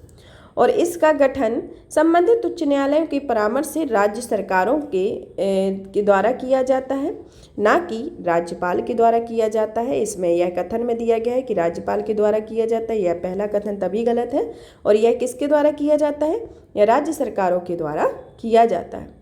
और इन कोर्ट में न्यायाधीशों की नियुक्ति तदर्थ आधार पर होती है तथा उनका चयन संबंधित राज्य के उच्च न्यायालय द्वारा किया जाता है। और 2005 में उच्चतम न्यायालय ने केंद्र सरकार को फास्ट ट्रैक योजना को जारी करने का निर्देश दिया था। उसके बाद 2010 से 11 के लिए इसे बढ़ा दिया गया था। तो इसके साथ ही इसका उत्तर जो होगा ऑप्शन बी सही होगा। अब आता है क्वेश्चन की सदन की अनुमति के बिना राज्य विधानमंडल का सदस्य अधिकतम कितने समय के लिए सदन की सभी बैठकों में अनुपस्थित रह सकता है। इसके अंतर्गत ऑप्शन ए आता है 15 दिन, ऑप्शन बी आता है 30 दिन, ऑप्शन सी आता है 40 दिन और ऑप्शन डी आता है 60 दिन। तो इसका उत्तर होगा आपका 60 दिन, जिसमें ऑप्शन डी इसका सही होगा। अब क्वेश्चन आता है कि निम्नलिखित में से व्यक्ति भारत के राष्ट्रपति के निर्वाचन के लिए निर्वाचक मंडल में शामिल होते हैं, जिसमें पहला कथन आता है कि संसद के दोनों सदनों के लिए नाम निर्दिष्ट सदस्य, दूसरा आता है राज्यों की विधानसभाओं के लिए निर्वाचित सदस्य, तीसरा आता है कि संघ राज्य क्षेत्रों की विधानसभाओं के निर्वाचित सदस्य आते हैं। तो इसके अंतर्गत नीचे दिए गए कूट में से आपको सही उत्तर की पहचान करना है, जिसमें पहला आता है कि केवल 1 और 2 होगा, दूसरा आता है कि 2 और 3 होगा, तीसरा आता है कि 1 और 3 होगा और चौथा ऑप्शन आता है कि 1, 2, 3 होगा। तो इसमें आपका उत्तर जो होगा, इसमें आपका उत्तर होगा केवल 2 और 3, जिसमें पहला कथन गलत होगा, दूसरा और तीसरा कथन सही होगा। तो इसके साथ ही ऑप्शन बी इसका सही होगा। अब आता है क्वेश्चन कि निम्नलिखित में से किन विशेष परिस्थितियों में संसद राज्य सूची में शामिल विषयों पर कानून बना सकती है, जिसके अंतर्गत पहला कथन है कि राज्यसभा के एक संकल्प द्वारा समर्थित राष्ट्र हित के में, दूसरा आता है 2 या 2 से अधिक राज्यों की संसद से अनुरोध करने की स्थिति में, तीसरा यह अंतर्राष्ट्रीय संधियों और समझौतों को लागू करने में, और चौथा आता है कि राज्य विधानसभा चुनावों के कारण आदर्श आचार संहिता लागू होने की स्थिति में। इसमें नीचे दिए गए कूट का सही उत्तर की पहचान करने के संदर्भ में कि यह केवल 2 और 3 होता है, ऑप्शन बी आता है कि 2 और 3 4 होता है, ऑप्शन सी आता है कि केवल 1 और 3 होता है और ऑप्शन डी आता है कि 1, 2, 3 होता है। तो इसके अंतर्गत आपको जानना है कि आपका उत्तर जो होगा 1, 2, 3 होगा, जिसमें आपके पहला, दूसरा, तीसरा कथन सही होंगे। अब नेक्स्ट क्वेश्चन आता है 33 नंबर का, कि जिसमें दिया गया है कि राज्यपाल के अध्यादेश जारी करने की शक्तियों के संदर्भ में निम्नलिखित कथनों पर विचार कीजिए, जिसके अंतर्गत पहला कथन आता है कि यह राज्य विधानमंडल की विधायी शक्ति के साथ सहअस्तित्व है, दूसरा आता है कि यह विवेकाधीन शक्ति नहीं है, तीसरा आता है कि यह राज्य विधायिका के पुनः संबित होने के 6 माह के उपरांत अध्यादेश समाप्त हो सकता है। तो उपयुक्त में से कथन में से कौन सा कथन सही होगा, जिसके अंतर्गत ऑप्शन ए केवल 1 और 2 सही होगा, ऑप्शन बी आता है 2 और 3 सही होगा, ऑप्शन सी आता है 1 और 3 सही होगा और ऑप्शन डी आता है 1, 2, 3 सही होगा। तो इसमें आपको जानना है जो आपका उत्तर होगा पहला और दूसरा, जिसमें पहला और दूसरा कथन सही है, इसमें तीसरा आपका कथन सही नहीं है, क्योंकि यह उनके द्वारा जारी किया गया अध्यादेश राज्य विधानमंडल के सत्र में फिर से शुरू होने के 6 सप्ताह के उपरांत समाप्त हो जाता है और यह निर्धारित होता है कि यह 6 सप्ताह के पहले भी समाप्त हो सकता है, और यदि राज्य विधानसभा इसे अस्वीकृत करने वाला प्रस्ताव द्वारा पारित किया जाता है तो विधान परिषद द्वारा उस पर सहमति व्यक्त की जाती है, तो इसके कारण यह पहला तीसरा जो ऑप्शन कथन है वह गलत होगा, पहला और दूसरा इसमें सही है। अब क्वेश्चन आता है कि निम्नलिखित में से किस समिति की सिफारिश पर अनुच्छेद 263 के तहत एक स्थायी अंतर्राज्यीय परिषद की स्थापना की गई है। पहला कथन आता है पहला ऑप्शन आता है प्रथम प्रशासनिक सुधार आयोग जो 1966 में आया हुआ था। दूसरा आता है कि राजमन्नार आयोग के 1959 के द्वारा, तीसरा राज्य सरकारिया आयोग 1983 के द्वारा और चौथा आता है कि संविधान की कार्यप्रणाली की समीक्षा के लिए राष्ट्रीय आयोग 2000 के द्वारा। तो इसके अंतर्गत आपका जो उत्तर होगा ऑप्शन सी आएगा, जिसमें यह सरकारिया आयोग के द्वारा इसमें अनुच्छेद 263 के तहत एक स्थायी अंतर्राज्यीय परिषद की स्थापना की बात की गई थी। अब आता है नेक्स्ट क्वेश्चन कि चौधरी रहमत अली के संदर्भ में निम्नलिखित कथनों पर विचार कीजिए, जिसमें पहला कथन आता है कि उसे पाकिस्तान शब्द के प्रतिपादन का श्रेय दिया जाता है, और दूसरा आता है कि 1940 के मुस्लिम लीग के लाहौर अधिवेशन में इनने पाकिस्तान के निर्माण पर विचार का समर्थन किया हुआ था। तो उपयुक्त कथन में से कौन सा कथन सही है, जिसमें पहला कथन आता है कि केवल एक होगा, दूसरा आता है कि इसमें केवल दो होगा, तीसरा आता है कि एक और दो दोनों होगा, और चौथा ऑप्शन आता है कि ना तो एक सही होगा ना तो दूसरा सही होगा। तो इसमें आपका जो उत्तर होगा इसमें ऑप्शन ए आएगा कि इसके में आपका पहला वाला कथन सही है कि पाकिस्तान शब्द को शब्द के प्रतिपादन का श्रेय दिया जाता है। इसके साथ ही आपका पहला ऑप्शन सही होगा। दूसरा ऑप्शन इस कारण सही नहीं होगा क्योंकि यह प्रसिद्ध लाहौर प्रस्ताव को 1940 में पारित किया गया था। इसे कब किया गया था? 1940 में ही प्रस्ताव को पारित किया गया था, जिस प्रस्ताव में समर्थन किया गया था कि भारत के उत्तर पश्चिमी और पूर्वी क्षेत्रों में मुस्लिम बहुल क्षेत्रों की भौगोलिक सन्निहित इकाइयां को स्वतंत्र राज्यों के गठन हेतु समूहीकृत किया जाना चाहिए और इन स्वतंत्र राज्यों के तहत संगठक इकाइयां स्वायत्त और संप्रभु होंगी। यद्यपि इस प्रस्ताव को पाकिस्तान का उल्लेख नहीं किया गया था, परंतु जिन्ना के विचार से यह रहमत अली के विचारों के समान ही थे। मतलब इसको जो प्रस्ताव दिया गया था इसमें पाकिस्तान के विचार से यह नहीं किया गया था, लेकिन इसमें यह इनके विचारों के द्वारा इसको कहा गया था। तो इसके साथ ही जो आपका उत्तर होगा ऑप्शन ए सही है, दूसरा वाला गलत है। अब आता है कि क्वेश्चन आता है कि ग्राम सभा के गठन के संदर्भ में निम्नलिखित कथनों पर विचार कीजिए। पहला कथन आता है कि यह पंचायत क्षेत्र के सभी पात्र मतदाताओं से मिलकर बनी एक ग्राम स्तरीय सभा होती है। दूसरा ऑप्शन आता है कि दूसरा कथन आता है कि यह ग्राम स्तर पर उन शक्तियों का प्रयोग कर ऐसे कार्य निष्पादन कर सकती है जो राज्य विधानमंडल द्वारा निर्धारित किए जाते हैं। तो उपयुक्त कथन में से कौन सा कथन सही होगा, जिसके अंतर्गत पहला ऑप्शन एक आता है कि केवल एक, दूसरा ऑप्शन आता है केवल दो, तीसरा आता है कि एक और दो दोनों, और चौथा आता है ना तो एक होगा ना तो दूसरा होगा।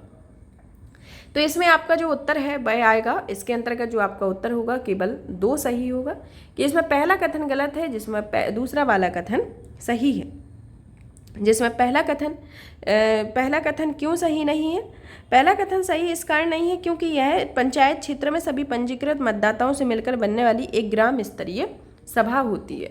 यह सभी पात्र मतदाताओं से मिलकर सभा नहीं होती है। यह किससे बनी हुई सभा होती है? सभी पंजीकृत मतदाताओं से मिलकर यह सभा होती है। तो इस कारण इसका पहला गलत होगा, दूसरा इसका सही होगा। अब क्वेश्चन आता है कि निम्नलिखित कथनों पर विचार कीजिए, जिसमें पहला कथन दिया गया है कि ट्रांसक्रिप्टोम एक कोशिका में विद्यमान सभी आरएनए अणुओं का एक पूर्ण समुच्चय होता है जो डीएनए से आनुवांशिक जानकारी प्राप्त करता है। दूसरा कथन आता है कि आरएनए एक न्यूक्लिक एसिड होता है जो सभी जीवित कोशिकाओं में मौजूद रहता है। तो प्रयुक्त में से कौन सा कथन सही है, जिसके अंतर्गत केवल एक होगा, दूसरा आता है केवल दो होगा, तीसरा आता है कि एक और दो दोनों होगा, और चौथा आता है कि एक और दो दोनों नहीं होगा। तो इसके साथ ही आपका जो उत्तर होगा ऑप्शन सी आएगा, जिसमें पहला और दूसरा कथन दोनों ही इसके सही है। अब क्वेश्चन आता है पैगाह मकबरे के बारे में कि निम्नलिखित कथनों पर विचार कीजिए।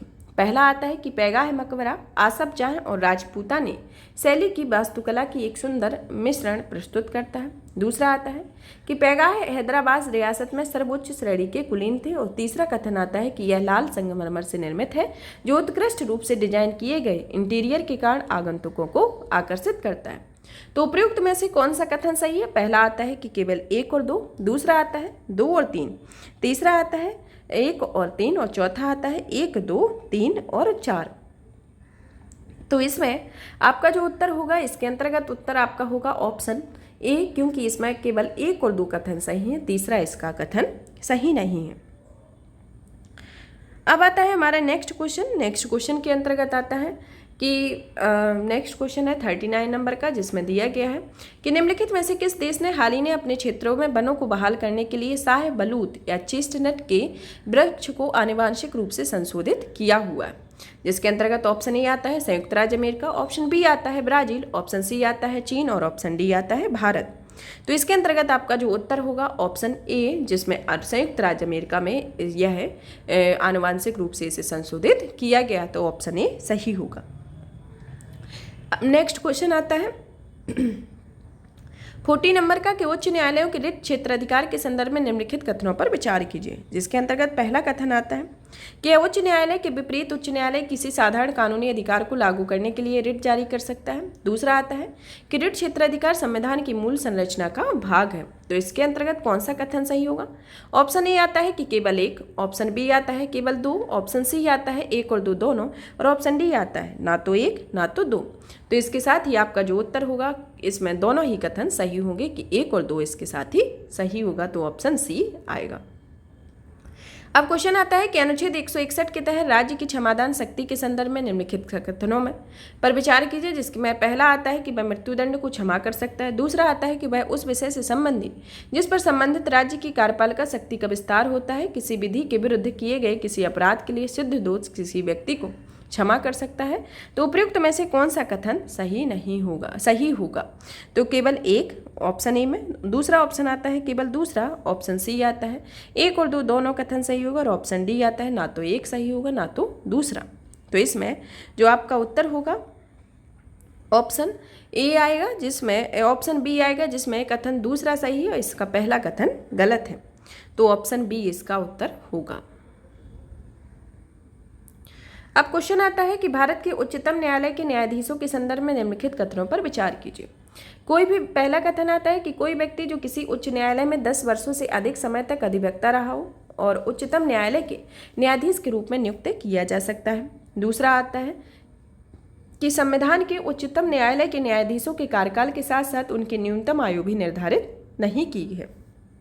तो उपयुक्त में से कौन सा कथन सही होगा? जिसके अंतर्गत ऑप्शन ए आता है केवल एक, ऑप्शन दूसरा आता है केवल दो, ऑप्शन तीसरा आता है कि एक और दो दोनों, और ऑप्शन डी आता है ना तो एक ना तो दो। तो इसके साथ ही आपका जो उत्तर होगा ऑप्शन सी, जिसमें पहला और दूसरा कथन सही होगा, मतलब दोनों ही कथन इसके सही हैं। अब क्वेश्चन आता है हाइपरसोनिक प्रौद्योगिकी प्रदर्शन वाहन के संदर्भ में निम्नलिखित कथनों पर विचार कीजिए। जिसमें पहला कथन है कि यह रैमजेट इंजन द्वारा संचालित मानव रहित प्रदर्शन विमान है। दूसरा आता है कि यह प्रडोदन के लिए वायुमंडलीय ऑक्सीजन का उपयोग करता है। तो उपयुक्त कथनों में से कौन सा कथन सही है? जिसके अंतर्गत पहला आता है कि केवल एक, दूसरा कथन आता है केवल दो, तीसरा आता है एक और दो दोनों, तीसरा आता है ना तो एक ना तो दो। तो इसके साथ ही आपका जो उत्तर होगा ऑप्शन बी आएगा, जिसमें कथन दूसरा इसका सही होगा, पहला कथन गलत है कि यह प्रडोदन के लिए वायुमंडलीय ऑक्सीजन का उपयोग कर सकता है। अब क्वेश्चन आता है कि भारत के राष्ट्रपति के संदर्भ में निम्नलिखित कथनों पर विचार कीजिए। जिसमें पहला आता है कि वह कितनी भी बार पुनः निर्वाचित होने के लिए पात्र होता है। दूसरा आता है कि उसे संविधान द्वारा निर्धारित परिलब्धियां और विशेषाधिकार प्राप्त होते हैं, और तीसरा ऑप्शन कथन आता है कि इसे में क्वालिफाइड और पॉकेट वीटो की शक्तियां निहित होती हैं। तो इसमें से आपको कौन सा कथन सही है इसका बताना है कि इसके अंतर्गत केवल एक होगा। दूसरा ऑप्शन आता है केवल एक और तीन होगा, और ऑप्शन सी आता है कि केवल दो और तीन होगा, और इसके अंतर्गत चौथा ऑप्शन आता है कि एक दो तीन होगा। इसमें जो आपका उत्तर होगा कि केवल एक कथन इसमें सही है और इसमें दूसरा और तीसरा कथन गलत है, जिसमें यह राष्ट्रपति के पद के संदर्भ में निम्नलिखित शर्तों को निर्धारित किया गया है, जिसमें संसद द्वारा इसकी परिलब्धियां, वेतन और विशेषाधिकार निर्धारित होते हैं, ना कि संविधान द्वारा होते हैं। और इसमें यह जो वीटो के संदर्भ में होता है कि भारत के राष्ट्रपति के पास तीन तरीके की वीटो होती हैं, जिसमें आतंरिक, निलंबनकारी और पॉकेट वीटो होता है। जिसमें भारतीय राष्ट्रपति के पास क्वालिफाइड वीटो नहीं होता है, और क्वालिफाइड का वीटो का उपयोग यूएसए के राष्ट्रपति के द्वारा किया जाता है। तो इसके साथ ही आपका जो कथन होगा पहला वाला सही होगा, दूसरा तीसरा गलत होगा। अब क्वेश्चन आता है आपका कि फायर एल्ड या पहल के बारे में निम्नलिखित में से कौन सा कथन सही होगा?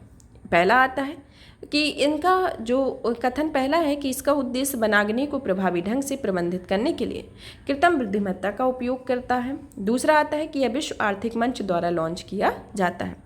तो उपयुक्त कथन में से कौन सा कथन सही होगा, जिसके अंतर्गत ऑप्शन ए आता है केवल एक, ऑप्शन दूसरा आता है केवल दो, ऑप्शन सी आता है एक और दो दोनों, और ऑप्शन डी आता है ना तो एक ना तो दो। तो इसके साथ ही आपका जो उत्तर होगा ऑप्शन सी आएगा, जिसमें आपके दोनों ही कथन सही हैं।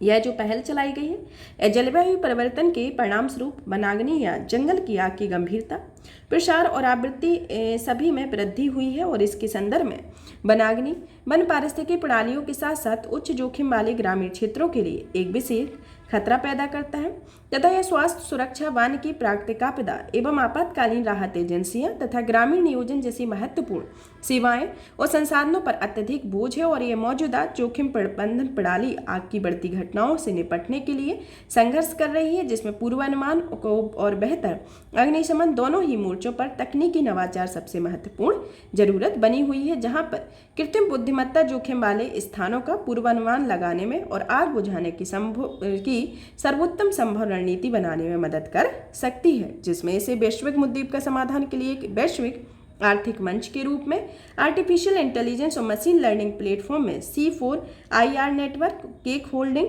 और तुर्की के वानिकी मंत्रालय के सहयोग से AI सिस्टम का उपयोग करके वनाग्नि को जोखिम के लिए फायर ALD पहल को शुरू किया गया है। इसके संदर्भ में यह एक्सप्लेनेशन है।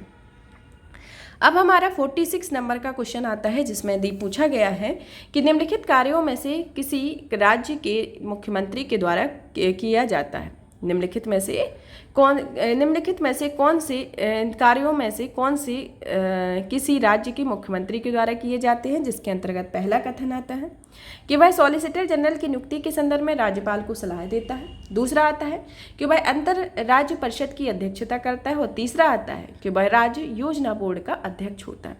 तो नीचे दिए गए कूट में से कौन सा कूट सही होगा, जिसमें पहला आता है कि केवल एक और दो, दूसरा आता है 1, 2, 3 सही होगा, तीसरा ऑप्शन आता है कि केवल 3, और ऑप्शन डी आता है उपयुक्त में से कोई नहीं। तो इसके साथ ही आपका जो उत्तर होगा ऑप्शन सी आएगा, जिसमें केवल 3 कथन सही होगा और पहला और दूसरा इसका कथन गलत है। अब आता है भारत में पंचायती राज के विकास के संदर्भ में निम्नलिखित समितियों को कालानुक्रम क्रम में व्यवस्थित कीजिए। इसके संदर्भ में पहला आता है अशोक मेहता समिति, दूसरी आती है GV राव समिति, तीसरी थुंगन समिति, चौथी आती है LM सिंघवी समिति। तो नीचे दिए गए कूट में से सही मिलान करना है, जिसमें आता है कि ऑप्शन ए आएगा कि 2, 1, 3, 4 होगा, ऑप्शन बी आएगा 4, 3, 2, 1 होगा, ऑप्शन सी आएगा 1, 2, 4, 3 होगा, और ऑप्शन डी आएगा कि 3, 2, 1, 4 होगा। तो इसके साथ ही आपका जो उत्तर होगा ऑप्शन सी आएगा, जिसमें 1, 2, 4, 3 होगा कि सबसे पहले अशोक मेहता समिति, फिर GV राव समिति, फिर LM सिंघवी, उसके बाद थुंगन समिति आई हुई थी। इसके संदर्भ में मेहता समिति 1977 में, GV राव समिति 1985 में, और LM सिंघवी समिति 1986 में, और PK थुंगन समिति जो आई थी वह 1988 में आई हुई थी। तो यह इसका एक कालक्रम है। अब क्वेश्चन आता है कि राज्य निर्वाचन आयोग के संदर्भ में निम्नलिखित में से नीचे दिए गए कथनों में से कौन सा कथन सही नहीं है। पहला आता है कि राज्यपाल द्वारा नियुक्त एक राज्य चुनाव आयुक्त होता है। दूसरा आता है कि यह पंचायत चुनाव के लिए मतदाता सूची तैयार करता है। तीसरा आता है कि यह राज्य निर्वाचन आयुक्त की सेवा की शर्तों में उनकी नियुक्ति के बाद उनके लिए आलापकारी परिवर्तन नहीं किया जाएगा। और चौथा आता है कि यह भारत निर्वाचन आयोग की समग्र देखरेख में कार्य करता है। तो इसके अंतर्गत आपको इसका उत्तर बताना है कि आपका उत्तर क्या होगा। तो इसके अंतर्गत आपका उत्तर जो होगा ऑप्शन डी होगा, क्योंकि इसमें पहला कथन, दूसरा कथन और तीसरा कथन सही, और इसमें जो चौथा है वह जो है कथन सही नहीं है। तो ऑप्शन डी इसमें गलत होगा और पहला नहीं होगा, पहला, दूसरा, तीसरा सही होगा। अब क्वेश्चन आता है कि पंचायतों की अवधि के संदर्भ में निम्नलिखित कथनों पर विचार कीजिए। पहला आता है कि हर स्तर पर पंचायतों को 5 साल का कार्यकाल प्रदान किया जाता है। दूसरा आता है कि किसी पंचायत के समय से पहले भंग होने पर हर बार नए सिरे से चुनाव कराया जाना चाहिए। तीसरा आता है समय से पूर्व विघटन के पश्चात पुनर्गठित एक पंचायत को 5 वर्ष की पूर्ण अवधि का लाभ नहीं मिलता। तो उपयुक्त में से कौन सा कथन सही होगा। पहला आता है केवल 1 और 2, दूसरा आता है केवल 2 और 3, तीसरा आता है केवल 1 और 3, और चौथा ऑप्शन आता है कि ऑप्शन 1, 2, 3 तीनों ही सही होंगे। तो इसी के साथ ही आपका जो उत्तर होगा ऑप्शन पहला और तीसरा सही होगा, मतलब पहला और तीसरा कथन सही है और इसका दूसरा वाला कथन इसके अंतर्गत गलत होगा। अब आता है क्वेश्चन की निम्नलिखित पर विचार कीजिए। पहला कथन और कारण के संदर्भ में यह क्वेश्चन पूछा गया है। कथन कहता है कि भारत का राष्ट्रपति संसद का अभिन्न अंग होता है और कारण बताता है कि संसद के दोनों सदनों द्वारा पारित विधेयक राष्ट्रपति की सहमति के बिना कानून नहीं बन सकता है। तो उपयुक्त कथन में से कौन सा कथन सही होगा? पहला कथन आता है, पहला ऑप्शन आता है कि ए और आर दोनों सत्य हैं और आर ए की व्याख्या करता है। दूसरा आता है कि ए और आर दोनों सत्य हैं बट आर ए की व्याख्या नहीं करता है। तीसरा आता है ए सही है आर गलत है और चौथा आता है कि ए गलत है आर सही है। तो इसमें से आपको उत्तर देना है। इसमें से आपका जो उत्तर होगा ऑप्शन ए सही होगा कि ए और आर दोनों सत्य है, आर ए की सही व्याख्या करता है। अब हमारे यहाँ पर 50 क्वेश्चन फिनिश होते हैं। अब हमारा नेक्स्ट क्वेश्चन आता है 51 नंबर का क्वेश्चन, जिसमें क्वेश्चन पूछा गया है क्रिटिकल एंड इमर्जिंग टेक्नोलॉजीज पर पहल ICEI के बारे संदर्भ में निम्नलिखित कथनों पर विचार कीजिए। यह पहला कथन आता है इसमें कि यह भारत और रूस द्वारा दोनों देशों के बीच रणनीतिक साझेदारी का विस्तार करने के लिए शुरू की गई एक रणनीति है। और दूसरा कथन आता है कि इसका नेतृत्व भारतीय सुरक्षा परिषद के सचिवालय के द्वारा किया जाता है। तो उपयुक्त में से कौन सा कथन सही होगा? इसके अंतर्गत पहला आता है कि केवल 1 होगा, दूसरा आता है कि केवल 2 होगा, तीसरा आता है कि 1 और 2 दोनों होगा और चौथा आता है कि ना तो 1 होगा और ना तो दूसरा होगा।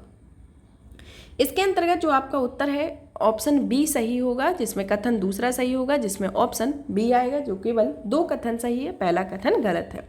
पहला कथन गलत क्यों है? इसके संदर्भ में आता है कि भारत और अमेरिका ने मई 2022 में क्रिटिकल एंड इमर्जिंग टेक्नोलॉजी पहल की एक घोषणा की हुई थी और यह दोनों देशों की सरकारों, व्यवसायों और शैक्षणिक संस्थानों के बीच रणनीतिक प्रौद्योगिकी साझेदारी और रक्षा औद्योगिक सहयोग को बढ़ाएगा, इसके संदर्भ में है, ना कि यह रणनीतिक साझेदारी विस्तार करने के लिए यह शुरू की गई थी। तो इसके साथ ही यह भारत और रूस के अंतर्गत नहीं, यह भारत और अमेरिका के साथ की गई थी। तो रणनीतिक साझेदारी ICET किसके संदर्भ में शुरू की गई थी? भारत और USA के संदर्भ में, भारत और USA के संदर्भ में यह रणनीतिक साझेदारी को शुरू किया हुआ था। इस रणनीतिक साझेदारी को भारत और USA के द्वारा शुरू किया गया था, ना कि भारत और रूस के द्वारा।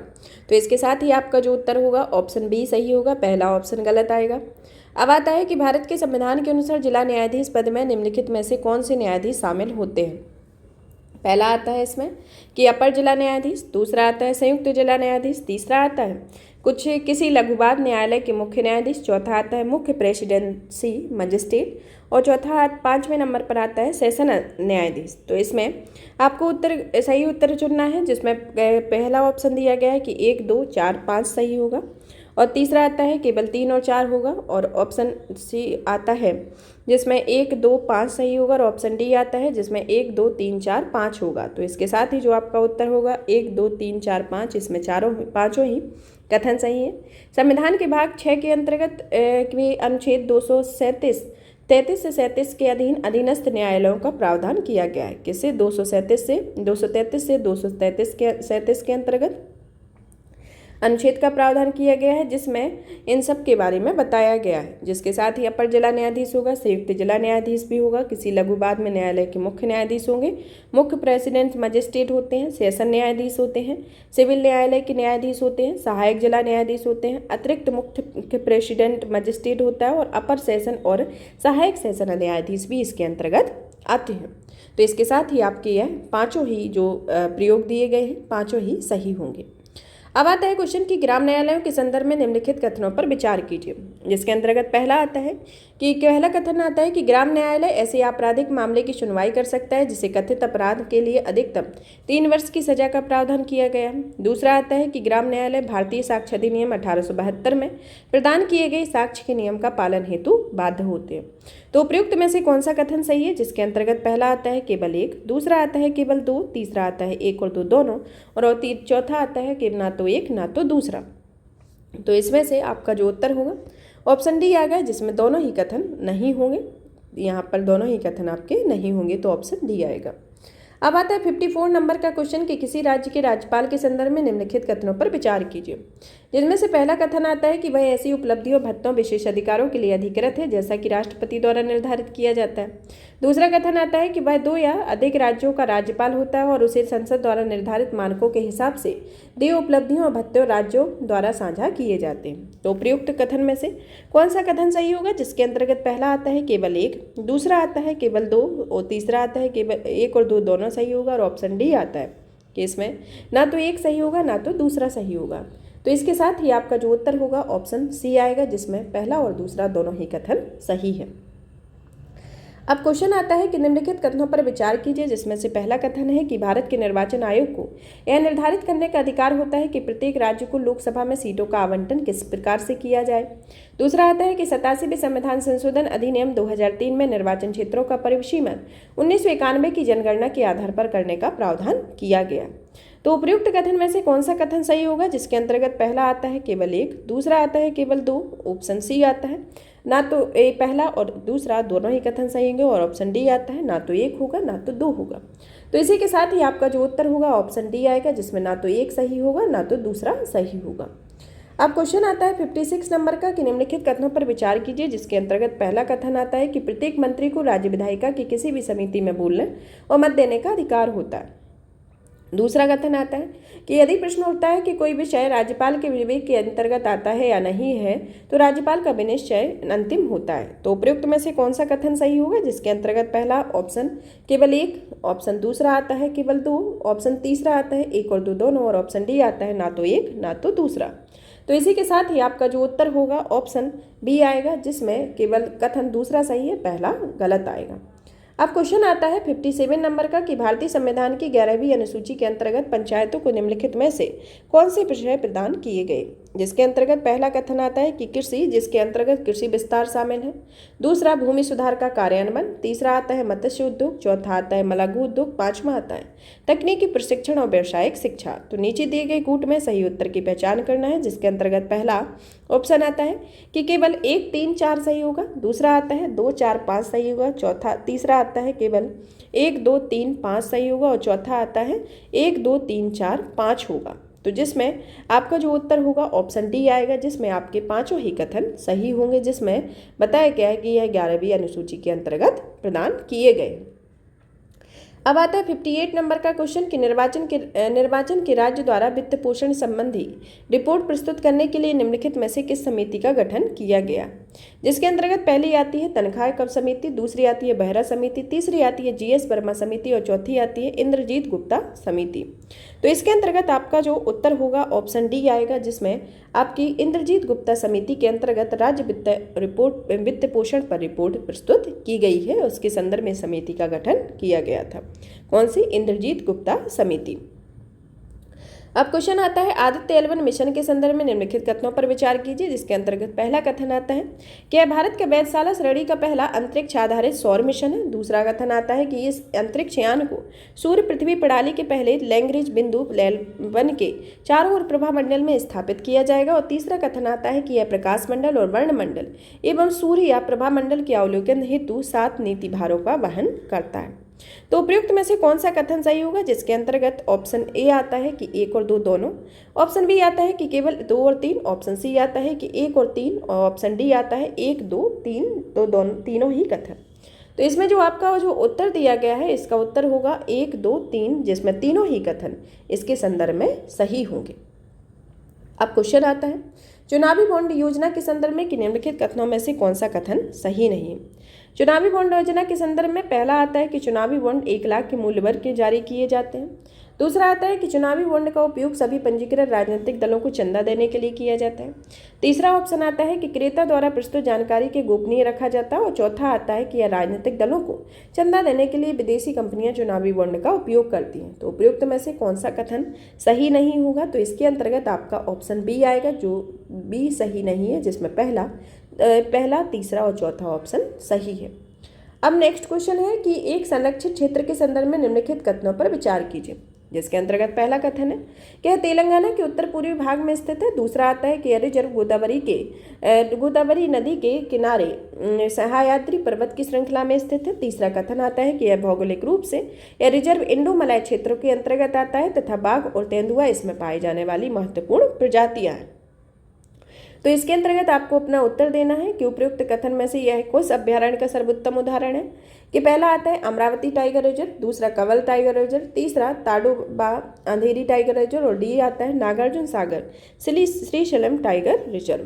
तो इसके अंतर्गत आपका जो उत्तर होगा Kawal Tiger Reserve option B की यह तीनों चार ही प्रमुख विशेषताएं। यह तेलंगाना के उत्तर पूर्वी राज्य में स्थित है, यह गोदावरी नदी के सह्याद्री पर्वत श्रृंखला में स्थित है और यह भौगोलिक रूप से यह रिजर्व इंडो मलय क्षेत्र के अंतर्गत आता है जिसमें बाघ तेंदुआ और इसमें पाई जाने वाली महत्वपूर्ण प्रजातियां होती हैं। अब आता है क्वेश्चन कि परिवार न्यायालय अधिनियम 1984 के संदर्भ में निम्नलिखित कथनों पर विचार कीजिए। पहला कथन आता है कि यह राज्य सरकारों द्वारा उच्च न्यायालय के परामर्श से परिवार न्यायालय की स्थापना का प्रावधान करता है। दूसरा कथन आता है कि यह परिवार न्यायालय के निर्णय के विरुद्ध किसी भी न्यायालय में अपील नहीं की जा सकती है। इसके अंतर्गत पहला आता है कि केवल एक होगा, दूसरा आता है केवल दो और तीसरा आता है एक और दो दोनों और ऑप्शन डी आता है ना तो एक होगा ना तो दूसरा होगा। जिसके अंतर्गत आपका जो उत्तर होगा केवल एक होगा, जिसमें पहला कथन आपका सही है, दूसरा कथन इसका गलत है। अब नेक्स्ट क्वेश्चन आता है 63 नंबर का कि ओट्टन थुल्लाल के संदर्भ में निम्नलिखित कथनों पर विचार कीजिए। पहला कथन आता है कि यह कला विज्ञान चिकित्सा के सामंजस्यपूर्ण समन्वय के लिए प्रसिद्ध केरल का एक प्राचीन युद्ध कला है। और नेक्स्ट क्वेश्चन आता है नेक्स्ट कथन आता है कि ऐसा माना जाता है कि इन शिकारियों द्वारा जंगलों में जानवरों के लड़ने की एक तकनीक को देखकर विकसित किया गया था। तो उपयुक्त कथन में से कौन सा कथन सही है, जिसके अंतर्गत पहला आता है केवल एक, दूसरा आता है केवल दो और तीसरा आता है एक और दो दोनों और डी आता है ना तो एक ना तो दो। तो इसमें जो आपका उत्तर होगा ऑप्शन डी होगा, जिसमें ना तो पहला कथन सही है ना तो दूसरा ही कथन सही है। तो हम जानते हैं कि पहला इस ओट्टन थुल्लाल के बारे में क्या होता क्या है। इसे संक्षेप में थुल्लाल कहा जाता है। इसे केरल के गायन और नृत्य कला का एक रूप होता है। यह कला अपने हास्य और सामाजिक व्यंग्य के लिए प्रसिद्ध है। कथकली एवं कुट्टियन जैसे अधिक जटिल नृत्य रूपों के विपरीत यह कला अपनी साधारण शैली के लिए प्रसिद्ध है। तो यह किसके लिए प्रसिद्ध है, यह साधारण शैली के लिए प्रसिद्ध है, ना कि युद्ध कला के रूप में। और दूसरा कथन क्यों सही नहीं है, क्योंकि यह थुल्लाल जो कला है इसके तीन रूप हैं। कितने रूप हैं, तीन रूप हैं, जिसमें ओट्टल थुल्लाल, परायण थुल्लाल, सीधगल थुल्लाल होती हैं। जिसमें प्रत्येक थुल्लाल कला में एक अलग प्रकार का प्रदर्शन किया जाता है और इसके उदाहरण के रूप में ओट्टल थुल्लाल कला के प्रदर्शन में अन्य दो कलाओं की तुलना में अधिक शारीरिक गति और गायन का एक भिन्न तरीका प्रयोग किया जाता है। तो इसमें अत्यधिक गायन का तरीका और शारीरिक गति का प्रदर्शन किया जाता है, ना कि शिकारियों द्वारा जंगलों में जानवरों को लड़ने के लिए तकनीक देखकर इसको विकसित किया गया है। और यह इस कला में यह वेशभूषा सर्वाधिक आकर्षक मानी जाती है और अधिकांशतः इस कला के प्रदर्शन धार्मिक आयोजनों के दौरान मंदिर के बाहर होते हैं। तो यह मंदिर के बाहर यह धार्मिक आयोजनों के द्वारा इसका आयोजन किया जाता है। तो इसके साथ ही आपके पहला और दूसरा कथन गलत होगा। अब आता है 64 नंबर का क्वेश्चन कि अधिसूचित क्षेत्र समितियों के संदर्भ में निम्नलिखित कथनों पर विचार कीजिए। पहले कथन आता है कि यह राज्य विधानमंडल के अधिनियम द्वारा गठित एक सांविधिक निकाय है। दूसरा आता है ये पूरी तरह से नामित निकाय है। तीसरा आता है इसका गठन औद्योगिकरण के कारण तेजी से विकसित हो रहे कस्बों के प्रशासन के लिए किया गया है। तो उपयुक्त में से कौन सा कथन सही होगा, जिसमें से ऑप्शन ए आता है केवल एक, ऑप्शन दूसरा आता है एक और तीन और ऑप्शन सी आता है केवल तीन और ऑप्शन डी आता है केवल दो और तीन। तो इसके साथ ही आपका जो उत्तर होगा ऑप्शन डी इसका उत्तर होगा, जिसमें दूसरा और तीसरा आपका पूरी तरह से सही है, पहला इसमें गलत है। अब क्वेश्चन आता है कि न्यायमूर्ति श्री बी एन कृष्णा समिति का गठन किया गया। तो इसके अंतर्गत या किसके अंतर्गत इस समिति का गठन किया गया, जिसमें पहला ऑप्शन आता है लोकपाल के क्षेत्राधिकार के दायरे की समीक्षा करने के लिए, दूसरा आता है मध्यस्थता के तंत्र के संस्थाकरण की समीक्षा करने के लिए, तीसरा आता है ग्राम न्यायालयों के अधिकार क्षेत्रों की समीक्षा करने के लिए और चौथा आता है राष्ट्रीय विधिक सेवा प्राधिकरण के कामकाज की समीक्षा करने के लिए। तो इसके अंतर्गत आपका जो उत्तर होगा ऑप्शन बी आएगा कि यह मध्यस्थता तंत्र के संस्थाकरण की समीक्षा करने के लिए इस समिति का गठन किया गया था। तो इसका जो उत्तर होगा ऑप्शन बी होगा। अब क्वेश्चन आता है कि यह संरक्षित क्षेत्र निकोबार द्वीप समूह में स्थित है। यह विशालकाय लेदरबैक कछुओं के लिए भारत का नीडर स्थल है। हाल ही में इंटरनेशनल कंटेनर ट्रांसशिपमेंट पोर्ट के लिए मार्ग बनाने के लिए इस पूरे अभ्यारण्य को वन्यजीव अभ्यारण्य की सूची से हटा दिया गया। तो उपयुक्त में कथन में से किस संरक्षित क्षेत्र का वर्णन किया जा रहा है, जिसके अंतर्गत पहला आता है गैलाथिया बे वन्यजीव अभ्यारण्य, दूसरा वेरन द्वीप वन्यजीव अभ्यारण्य, तीसरा लैंडफॉल द्वीप वन्यजीव अभ्यारण्य और डी कटबर्ट बे वन्यजीव अभ्यारण्य। तो यह है किस वन्यजीव अभ्यारण्य की विशेषता है। यह जो वन्यजीव यह होगा ऑप्शन ए गैलाथिया बे वन्यजीव अभ्यारण्य की यह विशेषता प्रमुख विशेषता है, जो अंडमान निकोबार द्वीप समूह में स्थित है और ये विशालकाय लेदरबैक कछुओं के लिए भारत के निडल स्थल भी है। और हाल ही में इसे इंटरनेशनल कंटेनर ट्रांसशिपमेंट पोर्ट के लिए मार्ग बनाने के लिए इस पूरे वन्यजीव अभ्यारण्य को वन्यजीव अनुसूची की अनुसूची से हटा दिया गया है। गैलाथिया वे वन्यजीव अभ्यारण्य। अब क्वेश्चन आता है कि मंत्रिपरिषद के पद एवं गोपनीयता की शपथ कौन दिलाता है। ऑप्शन ए राष्ट्रपति, ऑप्शन बी प्रधानमंत्री, ऑप्शन सी भारत का मुख्यमंत्री, ऑप्शन डी उपराष्ट्रपति। तो इसके साथ ही आपका जो उत्तर होगा ऑप्शन ए आएगा कि मंत्रिपरिषद के पद एवं गोपनीयता की शपथ राष्ट्रपति के द्वारा दिलाई जाती है। अब क्वेश्चन आता है कि निम्नलिखित में से किन्हें आनुपातिक प्रतिनिधित्व प्रणाली द्वारा एकल संक्रमणीय मत के माध्यम से निर्वाचित किया जाता है, जिसके अंतर्गत पहला आता है लोकसभा के सदस्यों को, दूसरा आता है राज्यसभा के सदस्यों को, तीसरा आता है राज्य विधान परिषद के सदस्यों को और चौथा आता है भारत के उपराष्ट्रपति को। इसके अंतर्गत आपको सही उत्तर की पहचान करना कि केवल कथन 1 और 2 होगा, दूसरा आता है कि केवल 1 और 3 सही होगा, तीसरा आता है कि 2 और 3 4 सही होंगे और चौथा आता है कि इसमें 1 2 3 4 आएगा। तो इसके अंतर्गत आपका जो उत्तर होगा ऑप्शन सी होगा, जिसमें पहला गलत होगा, दूसरा तीसरा चौथा सही है, जिसमें लोकसभा के सदस्य नहीं आते हैं, और दूसरा तीसरा चौथा इसमें सही होगा कि इसमें ये तीनों ही आते हैं। अब नेक्स्ट क्वेश्चन आता है कि संसद के सदस्यों के रूप में निर्वाचित किए करने के लिए किसी व्यक्ति की अर्हताओं के संदर्भ में निम्नलिखित कथनों पर विचार कीजिए।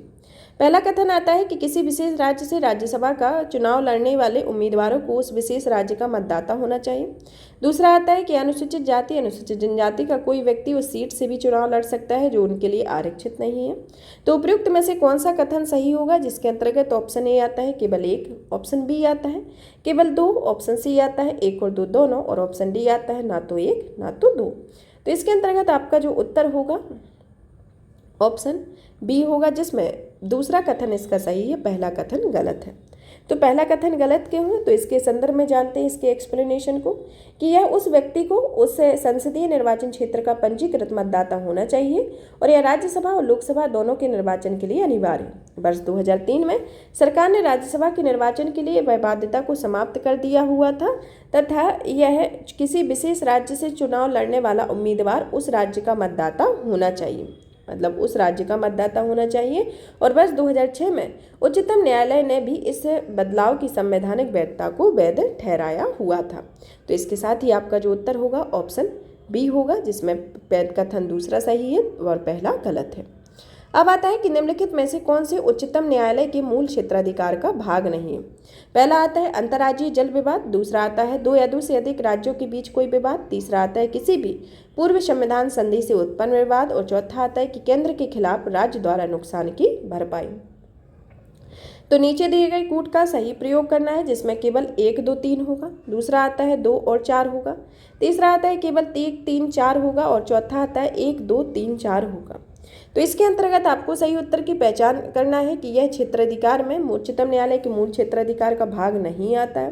तो यह क्षेत्राधिकार के मूल भाग में नहीं आता है, 2 या अंतर्राज्यीय जल विवाद भी नहीं आता है, किसी भी पूर्व संविधान संधि से उत्पन्न विवाद भी नहीं आता है, और केंद्र के खिलाफ राज्य द्वारा नुकसान की भरपाई भी नहीं आता है। और इसके अंतर्गत सिर्फ आता है कि 2 या 2 से अधिक राज्यों के बीच कोई विवाद, जिसके अंतर्गत पहला, तीसरा और चौथा इसका ऑप्शन होगा। इसी के साथ ही आपका ऑप्शन सी सही नहीं होगा और दूसरा सही होगा। तो ऑप्शन सी इसका उत्तर होगा। अब आता है भरोस या के संदर्भ में निम्नलिखित कथनों पर विचार कीजिए। भरोस के संदर्भ में कि ऑप्शन ए आता है कि आईआईटी मद्रास द्वारा विकसित एक स्वदेशी मोबाइल ऑपरेटिंग सिस्टम है।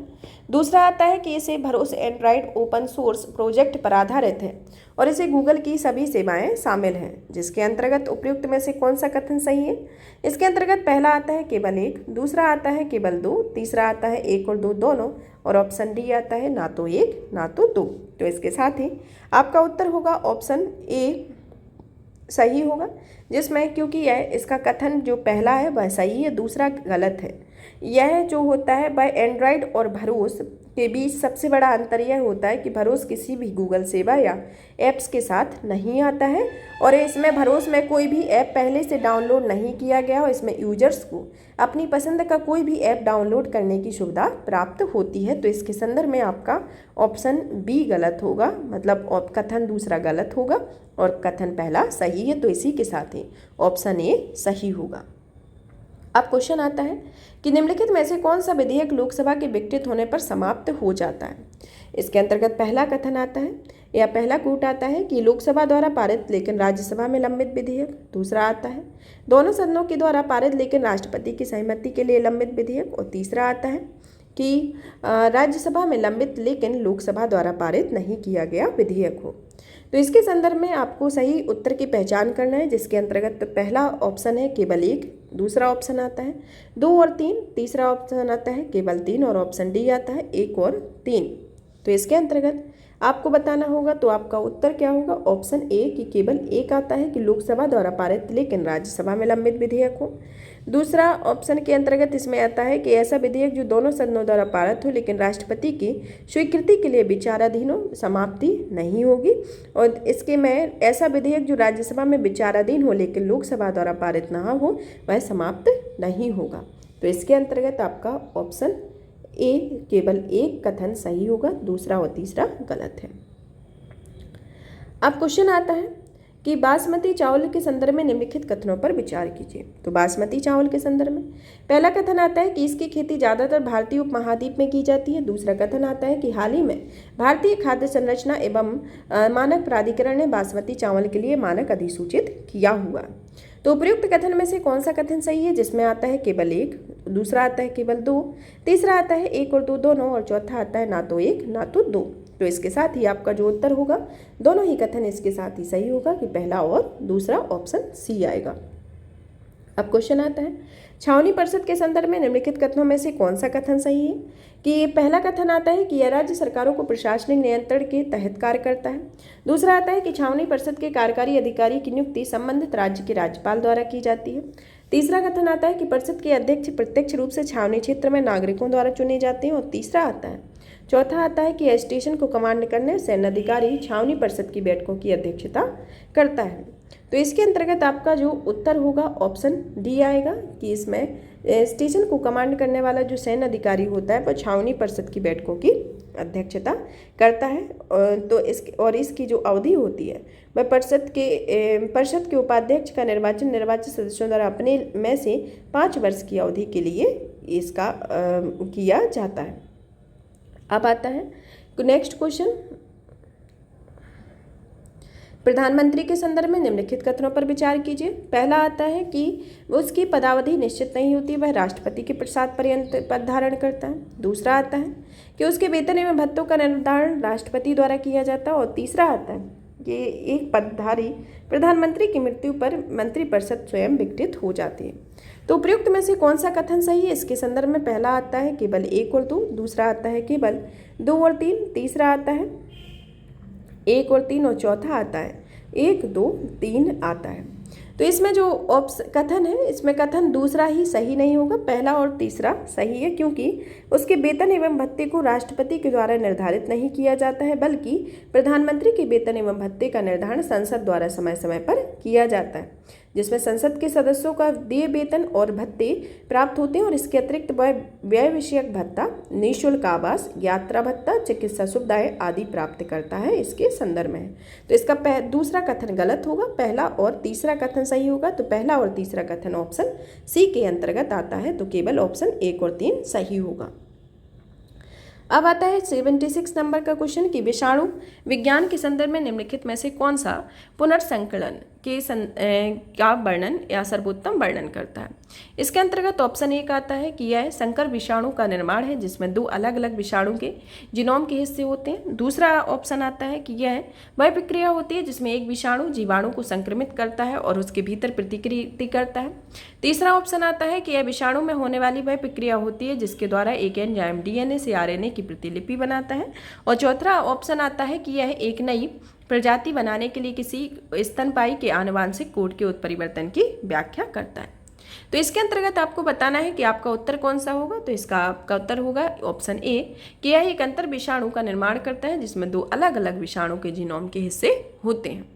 अब आता है नेक्स्ट क्वेश्चन कि किसी राज्य के राज्यपाल की पद की शपथ किसी के राज्य के राज्यपाल को पद की शपथ कौन दिलाता है। इसके अंतर्गत ऑप्शन ए आता है राष्ट्रपति, ऑप्शन बी आता है भारत के मुख्य न्यायाधीश, ऑप्शन सी आता है संबंधित राज्य के उच्च न्यायालय के मुख्य न्यायाधीश, ऑप्शन डी आता है उपराष्ट्रपति। तो इसके साथ ही आपका जो उत्तर होगा ऑप्शन सी के से राज्य के राज्यपाल के पद की शपथ संबंधित राज्य के उच्च न्यायालय के मुख्य न्यायाधीश के द्वारा दिलाई जाती है। अब हमारा नेक्स्ट क्वेश्चन आता है कि उम्मीदवारों और राजनीतिक दलों के मार्गदर्शन के लिए आदर्श आचार संहिता कब लागू होती है। ऑप्शन ए आता है चुनाव कार्यक्रम की घोषणा के तुरंत बाद, ऑप्शन बी आता है नामांकन दाखिल करने की तिथि के तुरंत बाद, ऑप्शन सी आता है नामांकन वापस लेने की अंतिम तिथि पर और वास्तविक चुनाव शुरू होने के 48 घंटे पहले। तो इसमें आपको बताना है कि चुनाव इसमें ऑप्शन इसका ए सही होगा, जिसमें चुनाव कार्यक्रम की घोषणा के तुरंत बाद घोषणा जो आदर्श आचार संहिता है वह लागू होती है। अब क्वेश्चन आता है कि स्थायी लोक अदालतों के संदर्भ में निम्नलिखित कथनों पर विचार कीजिए। इसके अंतर्गत पहला कथन आता है कि स्थायी लोक अदालतें विधिक सेवा प्राधिकरण अधिनियम 1987 के तहत स्थापित की जाती हैं। और दूसरा कथन आता है कि स्थायी लोक अदालतें का निर्णय अंतिम और पक्षकारों के लिए बाध्यकारी होता है।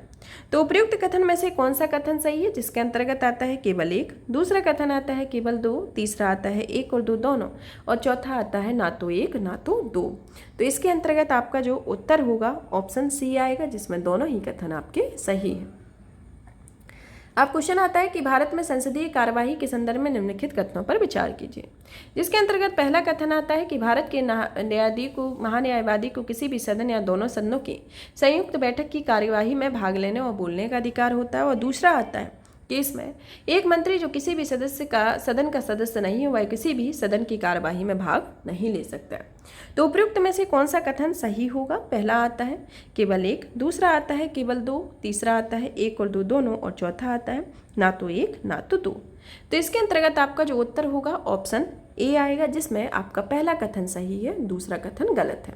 तो दूसरा कथन गलत क्यों है, क्योंकि इसमें एक मंत्री जो किसी भी सदन का सदस्य नहीं है वह दोनों सदनों की कार्यवाही में भाग ले सकता है, ना कि यह भाग नहीं ले सकता। इसके कारण यह दूसरा वाला ऑप्शन कथन है वह गलत होगा, पहला वाला सही है। अब क्वेश्चन आता है कि आईटी नियमावली 2021 के तहत हाल ही में स्थापित शिकायत अपील समितियों के संदर्भ में निम्नलिखित कथनों पर विचार कीजिए। जिसमें पहला कथन आता है कि सरकार द्वारा बड़ी सोशल मीडिया कंपनियों के विरुद्ध उपभोक्ताओं की शिकायतों का समाधान करने के लिए इनकी स्थापना की गई है। और दूसरा आता है कि यह डिजिटल प्लेटफॉर्म है जो केवल ऑनलाइन संचालित होता है। जिसमें से उपयुक्त कथन में से कौन सा कथन सही होगा। ऑप्शन ए आता है केवल 1, ऑप्शन बी आता है केवल 2, ऑप्शन सी आता है 1 और 2 दोनों, और ऑप्शन डी आता है ना तो 1 ना तो दूसरा। तो इसके अंतर्गत आपका जो उत्तर होगा ऑप्शन सी, जिसमें पहला और दूसरा कथन इसमें सही है। अब नेक्स्ट क्वेश्चन आता है 82 नंबर का। हाल ही में रही चाइना +1 रणनीति के संदर्भ में निम्नलिखित कथनों में से कौन सा कथन सही है। पहला आता है ऑप्शन कि यह हिंद प्रशांत क्षेत्र में चीनी अतिक्रमण का मुकाबला करने के लिए संयुक्त राज्य अमेरिका के नेतृत्व वाला एक रणनीतिक संगठन है। दूसरा आता है कि यह बहुराष्ट्रीय कंपनियों द्वारा अपनी आपूर्ति श्रृंखलाओं को चीन के बाहर स्थानांतरित करने के लिए लिया गया एक रणनीतिक निर्णय है। तीसरा आता है कि यह एक रक्षा कार्यक्रम है जिसे क्वाड समूह में एक सदस्य और सदस्य देशों को सम्मिलित करना शामिल होता है। और चौथा आता है कि यह एक नया अंतर्राष्ट्रीय अंतरिक्ष स्टेशन स्थापित करने के लिए यह चीन और रूस का एक अंतरिक्ष सहयोग कार्यक्रम है। तो इसके अंतर्गत आपके ऑप्शन को बताना है, जिसमें आपका जो ऑप्शन है ऑप्शन बी इसका सही होगा कि यह बहुराष्ट्रीय कंपनियों द्वारा अपनी रणनीतिक श्रृंखलाओं को चीन के बाहर स्थानांतरित करने के लिए एक रणनीतिक निर्णय है, इसके संदर्भ में। अब हमारा नेक्स्ट क्वेश्चन आता है कि श्रीमान XYZ जिला न्यायाधीश बनना चाहते हैं। क्वेश्चन है कि श्रीमान XYZ जिला न्यायाधीश बनना चाहते हैं और भारत के संविधान में जिला न्यायाधीश बनने के लिए निर्धारित न्यूनतम आयु क्या है? तो इसके अंतर्गत ऑप्शन ए है 21 वर्ष, ऑप्शन बी 25 वर्ष, ऑप्शन सी 35 वर्ष और ऑप्शन डी आता है संविधान में कोई न्यूनतम आयु निर्धारित नहीं की गई है। तो इसके अंतर्गत आपका जो उत्तर आएगा, आपका उत्तर होगा ऑप्शन डी, क्योंकि संविधान में इसकी कोई न्यूनतम आयु निर्धारित नहीं की गई है। और जिला न्यायाधीशों की नियुक्ति के संदर्भ में अनुच्छेद 233 में कहा गया है कि राज्य में जिला न्यायाधीशों की नियुक्ति, पदस्थापना, पदोन्नति उच्च न्यायालय के परामर्श से राज्यों के राज्यपाल द्वारा की जाती है और इस पर नियुक्ति के लिए व्यक्ति की निम्नलिखित योग्यताएं होनी चाहिए, जिसके अंतर्गत पहली योग्यता होती है कि वह केंद्र या राज्य सरकार की सेवा में कार्यरत नहीं होना चाहिए। दूसरी योग्यता होती है कि वह अधिवक्ता के रूप में कम से कम 7 वर्ष का अनुभव रहा हो और तीसरी योग्यता होती है कि उसकी नियुक्ति के लिए उच्च न्यायालय द्वारा सिफारिश की गई हो और उपयुक्त में से यह स्पष्ट होता है कि यह संविधान में जिला न्यायाधीशों के रूप में नियुक्ति के लिए न्यूनतम आयु निर्धारित नहीं की गई है। तो इसी के साथ ही आपका ऑप्शन डी गलत सही होगा। अब आता है इम्यून इम्प्रिंटिंग के संदर्भ में निम्नलिखित कथनों पर विचार कीजिए। पहला ऑप्शन आता है इसके अंतर्गत कि यह पहले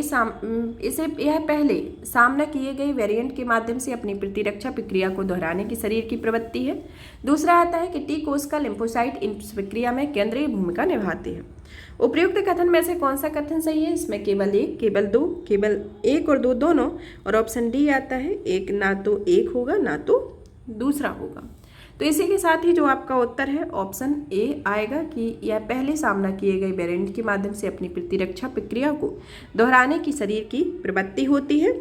और दूसरा इस कारण से सही नहीं होगा क्योंकि यह हमारे शरीर में पहली बार किसी वायरस के संपर्क में आने के बाद से वह स्मृति बी सेल्स का निर्माण करती है। ये कोशिकाएं जो होती हैं वह रक्त धमनियों में परिसंचरण करती हैं और यह तीव्र गति से एंटीबॉडी का निर्माण करती हैं। जब वायरस के साथ एक समान या भिन्न रूप से शरीर में प्रवेश करते हैं तो प्रतिरक्षा प्रणाली नई बी कोशिकाओं का निर्माण करती है तथा यह बी कोशिकाओं को सक्रिय कर देती है, जो बदले में एंटीबॉडी का निर्माण करती है और यह पुराने और नए दोनों प्रकार की वायरसों में पाई जाने वाली विशेषताओं से जुड़ी होती है। इन्हें क्रॉस रिएक्टिव एंटीबॉडीज भी कहा जाता है। यद्यपि क्रॉस रिएक्टिव एंटीबॉडीज इस नए के खिलाफ कुछ सुरक्षा प्रदान करती हैं, लेकिन ये उतनी प्रभावी नहीं होती जितनी कि वो बी कोशिकाओं द्वारा निर्मित वो एंटीबॉडी होती हैं जिनका निर्माण मूल वायरस के संपर्क में आने पर हुआ है। यह इम्यूनिटी इम्प्रिंटिंग से जुड़ी कुछ समस्याएं होती हैं, समस्याओं के संदर्भ में आता है। तो इसमें जो ऑप्शन सी जो कथन दूसरा है वह इस कारण से सही नहीं है क्योंकि इसमें टी कोशिका की जगह बी कोशिकाएं इसके अंतर्गत आती हैं। तो कथन एक सही होगा, दूसरा कथन गलत होगा। अब आता है कि राज्य विधानमंडल के संदर्भ में धन विधेयकों के संदर्भ में निम्नलिखित कथनों पर विचार कीजिए। पहला आता है कि जब राज्यपाल राष्ट्रपति के विचारार्थ धन विधेयक को सुरक्षित रखता है तो उस पर राज्यपाल की सहमति की आवश्यकता नहीं रह जाती है। और दूसरा आता है कि राज्यपाल धन विधेयक को पुनर्विचार के लिए राज्य विधानमंडल के पास वापस नहीं भेज सकता है। तो उपयुक्त कथनों में से कौन सा कथन होगा? ऑप्शन ए आता है केवल एक, ऑप्शन बी आता है केवल दो, ऑप्शन सी आता है एक और दो दोनों, और ऑप्शन डी आता है ना तो एक सही होगा ना तो दूसरा सही होगा। तो इसके साथ ही आपका जो उत्तर होगा ऑप्शन ए और ऑप्शन बी दोनों ही इसके अंतर्गत सही होगा धन विधेयकों के संदर्भ में, तो ऑप्शन सी सही होगा। अब क्वेश्चन आता है क्षेत्रीय परिषदों के संदर्भ में कि निम्नलिखित कथनों पर विचार कीजिए। पहला कथन आता है कि परामर्शदा त्रिनिकाय होती है जिनका गठन भारतीय संविधान के अनुच्छेद 263 के तहत किया गया। और दूसरा कथन आता है कि यह केंद्रीय गृह मंत्री सभी क्षेत्रीय परिषदों के अध्यक्ष के रूप में कार्य करता है। और तीसरा आता है कि कुल 4 क्षेत्रीय परिषदें होती है जो भारत के सभी 28 राज्यों को कवर करती हैं। तो उपयुक्त में से कौन सा कथन सही होगा जिसके अंतर्गत केवल 1 और 2 आएगा? दूसरा आता है केवल 2 होगा, तीसरा आता है केवल 3 होगा, और ऑप्शन डी आता है कि 1, 2, 3 होगा। तो इसमें आपका जो उत्तर होगा ऑप्शन बी होगा, जिसमें ऑप्शन बी के अंतर्गत कथन केवल 2 सही है और पहला और तीसरा इसके अंतर्गत गलत है। तो इसमें जो पहला और तीसरा गलत है, तो क्यों गलत है इसमें जानते हैं इसके एक्सप्लेनेशन को कि क्षेत्रीय परिषदें क्या होती है। सबसे पहले तो क्षेत्रीय परिषदें एक सांविधिक निकाय होती हैं, ना कि यह संवैधानिक निकाय होती हैं। इनका गठन राज्य पुनर्गठन अधिनियम 1956 के द्वारा किया गया है तथा यह अधिनियम में देश के 5 क्षेत्रों में जैसे उत्तर, मध्य, पश्चिमी, उत्तर, मध्य, पश्चिमी, दक्षिणी, पूर्वी भाग में विभाजित की गई हूँ और प्रत्येक क्षेत्र के लिए एक क्षेत्रीय परिषद का गठन किया गया है। और पूर्वोत्तर परिषद का जो गठन किया गया है वह एक अलग संसदीय अधिनियम पूर्वोत्तर परिषद अधिनियम 1971 के द्वारा किया गया है। 1971 के द्वारा किया गया है, जिसमें केंद्रीय गृह मंत्री सभी क्षेत्रीय परिषदों की अध्यक्षता करते हैं। इसके संदर्भ में आपका जो ऑप्शन बी है उसी तरीके से यह स्पष्टता है। और यह क्षेत्रीय परिषदों के व्यापक उद्देश्यों को देखते हैं तो इसमें आता है पहला उद्देश्य कि क्षेत्रीय परिषदों का उद्देश्य राज्यों, केंद्र शासित प्रदेशों और केंद्र के बीच सहभागिता और समन्वयता को बढ़ावा दिया जाता है। और दूसरा उद्देश्य आता है कि आर्थिक और सामाजिक नियोजन, भाषा या अल्पसंख्यकों, सीमा विवाद, अंतर्राज्यीय परिवहन आदि जैसे संबंधित विषयों पर भी विचार विमर्श पर संस्तुति देते हैं। तो यहाँ पर इसके एक्सप्लेनेशन से इसके कथनों की स्पष्टता होती है। तो इसके साथ ही आपका जो उत्तर होगा ऑप्शन बी, जिसमें केवल 2 कथन सही है, पहला और तीसरा गलत है। अब क्वेश्चन आता है 87 नंबर का। निम्नलिखित कथनों पर विचार कीजिए, जिसके अंतर्गत पहला कथन आता है कि सशस्त्र बलों से संबंधित सेवा मतदाताओं को प्रॉक्सी वोट की सेवा की सुविधा प्रदान की जाती है। और दूसरा आता है कि यह निर्वाचन आयोग द्वारा डाक मतपत्र की सुविधा की अधिसूचित कुछ वर्गों के लिए लोगों को प्रदान की जाती है। तो उपयुक्त कथन में से कौन सा कथन सही होगा, जिसमें आता है केवल 1, दूसरा आता है केवल 2, तीसरा आता है केवल 1 और 2 दोनों सही होगा। और ऑप्शन डी आता है 1 और ना तो 1 सही होगा ना तो दूसरा सही होगा। तो इसके अंतर्गत आपका जो उत्तर होगा ऑप्शन पहला और दूसरा कथन इसका सही होगा, तो ऑप्शन सी आएगा। अब क्वेश्चन आता है उपराष्ट्रपति के संदर्भ में कि निम्नलिखित कथनों पर विचार कीजिए। पहला कथन आता है कि उसके चुनाव के लिए निर्वाचक मंडल में राज्य विधानसभा के सदस्यों को शामिल नहीं किया जाता। और दूसरा आता है कि उसके निष्कासन के लिए औपचारिक महाभियोग की आवश्यकता नहीं होती है। तो उपयुक्त कथनों में से कौन सा कथन सही है, जिसके अंतर्गत केवल 1 होगा और दूसरा आता है केवल 2 होगा, तीसरा आता है 1 और 2 दोनों होगा, चौथा आता है ना तो 1 होगा ना तो दूसरा होगा। तो इसमें के अंतर्गत आपका उत्तर होगा ऑप्शन सी कि इसमें पहला और दूसरा कथन दोनों ही स्पष्टता सही है। अब क्वेश्चन आता है संसद के दोनों सदनों के संदर्भ में निम्नलिखित कथनों पर विचार कीजिए, जिसमें पहला कथन आता है कि संविधान ने राज्यसभा के सदस्यों की पदावधि निर्धारित की हुई है। दूसरा कथन आता है कि केंद्र सरकार के परामर्श से केवल लोकसभा का अध्यक्ष ही लोकसभा को विघटित कर सकता है। तो उपयुक्त कथन में से कौन सा कथन सही है, केवल 1, केवल 2 और 1 और 2 दोनों, और ऑप्शन डी आता है ना तो 1 ना तो दूसरा। तो इसके अंतर्गत आपका जो उत्तर है ऑप्शन डी होगा, जिसमें ना तो कथन 1 सही है ना तो दूसरा सही है। तो ऑप्शन डी इसके अंतर्गत आएगा। इसके एक्सप्लेनेशन को देखते हैं। तो इसके एक्सप्लेनेशन को देखें कि इसमें संविधान में राज्यसभा के सदस्यों की पदावधि को निर्धारित नहीं किया गया, जिसमें संसद पर छोड़ दिया गया है। और यह है लोक प्रतिनिधित्व अधिनियम 1951 के तहत संसद के प्रावधान किया गया है कि राज्यसभा के सदस्यों का कार्यकाल 6 वर्ष होगा। और इस अधिनियम में भारत के राष्ट्रपति को पहली राज्यसभा में चुने गए सदस्यों की पदावधि को कम करने का अधिकार भी दिया गया। और हालांकि राष्ट्रपति को 5 वर्ष के पहले भी किसी भी समय इसे विघटित करने का अधिकार है और इसके खिलाफ न्यायालय में चुनौती नहीं दी जा सकती है। इसका यह एक्सप्लेनेशन है। इसी के साथ ही आपके ऑप्शन पहला कथन और दूसरा कथन गलत होगा, तो ऑप्शन डी इसका उत्तर आएगा। अब आता है 90 नंबर का क्वेश्चन कि वरीयता तालिका के अनुसार निम्नलिखित पदाधिकारियों को उच्च से निम्न पद पर व्यवस्थित कीजिए, जिसके अंतर्गत पहला प्रधानमंत्री, फिर पूर्व राष्ट्रपति, दूसरा राज्यों के राज्यपाल अपने राज्यों में, और तीसरा आता है संघ के कैबिनेट मंत्री। तो इसमें वरीयता क्रम में लगाएं तो पहला ऑप्शन है 2 1 4 3, तीसरा ऑप्शन आता है 1 2 3 4, तीसरा आता है 1 3 2 4 और चौथा आता है 3 1 4 2। तो इसके अंतर्गत आपका जो उत्तर होगा ऑप्शन सी आएगा, जिसमें 1 3 2 4 होगा कि पहले नंबर प्रधानमंत्री, फिर राज्यों के राज्यपाल अपने अपने राज्यों में, फिर आते हैं पूर्व राष्ट्रपति, फिर संघ के कैबिनेट मंत्री आते हैं। अब नेक्स्ट क्वेश्चन है मंत्रिपरिषद के संदर्भ में कि निम्नलिखित कथनों पर विचार कीजिए, जिसके अंतर्गत पहला आता है कि वह लोकसभा और राज्यसभा के प्रति सामूहिक रूप से उत्तरदायी होता है, दूसरा आता है कि संविधान के अनुसार मंत्री पर कोई विधिक उत्तरदायित्व नहीं होता, और तीसरा आता है कि प्रत्येक मंत्री को यह कर्तव्य होता है कि वो मंत्रिमंडल के निर्णयों को माने और संसद के भीतर और बाहर दोनों जगह उनका समर्थन करे। तो उपयुक्त कथन में से कौन सा कथन सही है, जिसके अंतर्गत ऑप्शन ए आता है केवल 3, ऑप्शन बी आता है केवल 2 और 3। ऑप्शन सी आता है 1, 2, 3 और ऑप्शन डी आता है केवल 1 और 3।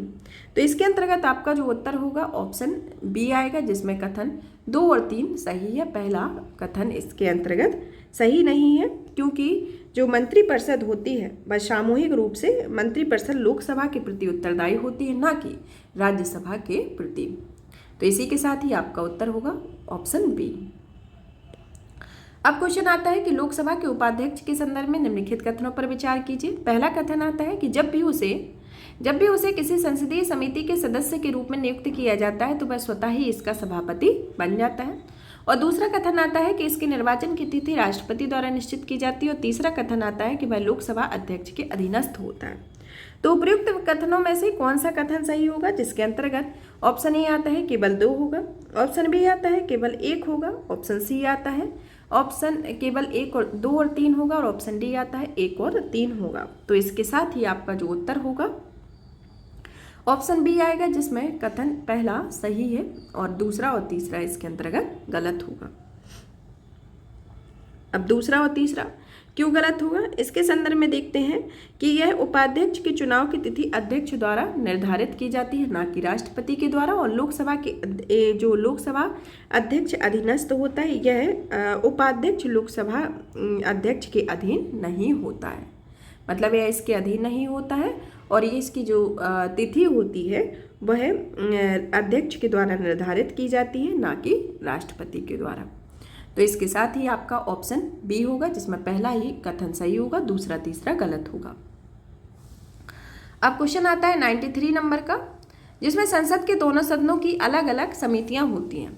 यह समिति सदन के कार्य और समय सारणी को विनियमित करती है और यह सदन के समक्ष सरकार द्वारा लाए गए विधायी तथा अन्य कार्यों के संचालन के लिए समय निर्धारित करती है। लोकसभा समिति में 15 सदस्य होते हैं और लोकसभा अध्यक्ष इस समिति के अध्यक्ष होते हैं, और राज्यसभा समिति में इसके प्रधान अध्यक्ष के रूप में सभापति के सहित 11 सदस्य होते हैं।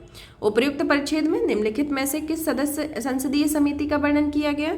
ऑप्शन ए कार्य सलाहकारी समिति, ऑप्शन बी नियम समिति, ऑप्शन सी सामान्य प्रयोजन समिति, ऑप्शन डी आचार्य समिति। तो इसके अंतर्गत आपका जो उत्तर होगा ऑप्शन ए होगा, क्योंकि यह जो व्याख्या की गई है वह कार्य सलाहकार समिति के बारे में दी गई है। तो ऑप्शन ए सही होगा। अब 94 नंबर का क्वेश्चन आता है कि मंत्रिपरिषद के संदर्भ में निम्नलिखित कथनों पर विचार कीजिए, जिसके अंतर्गत पहला कथन आता है कि एक व्यक्ति जो संसद के किसी भी सदन का सदस्य नहीं, उसे मंत्री के रूप में नियुक्त नहीं किया जा सकता है। दूसरा आता है कि राष्ट्रपति केवल उन्हीं व्यक्तियों को मंत्री नियुक्त कर सकता है जिसकी अनुशंसा प्रधानमंत्री करता है।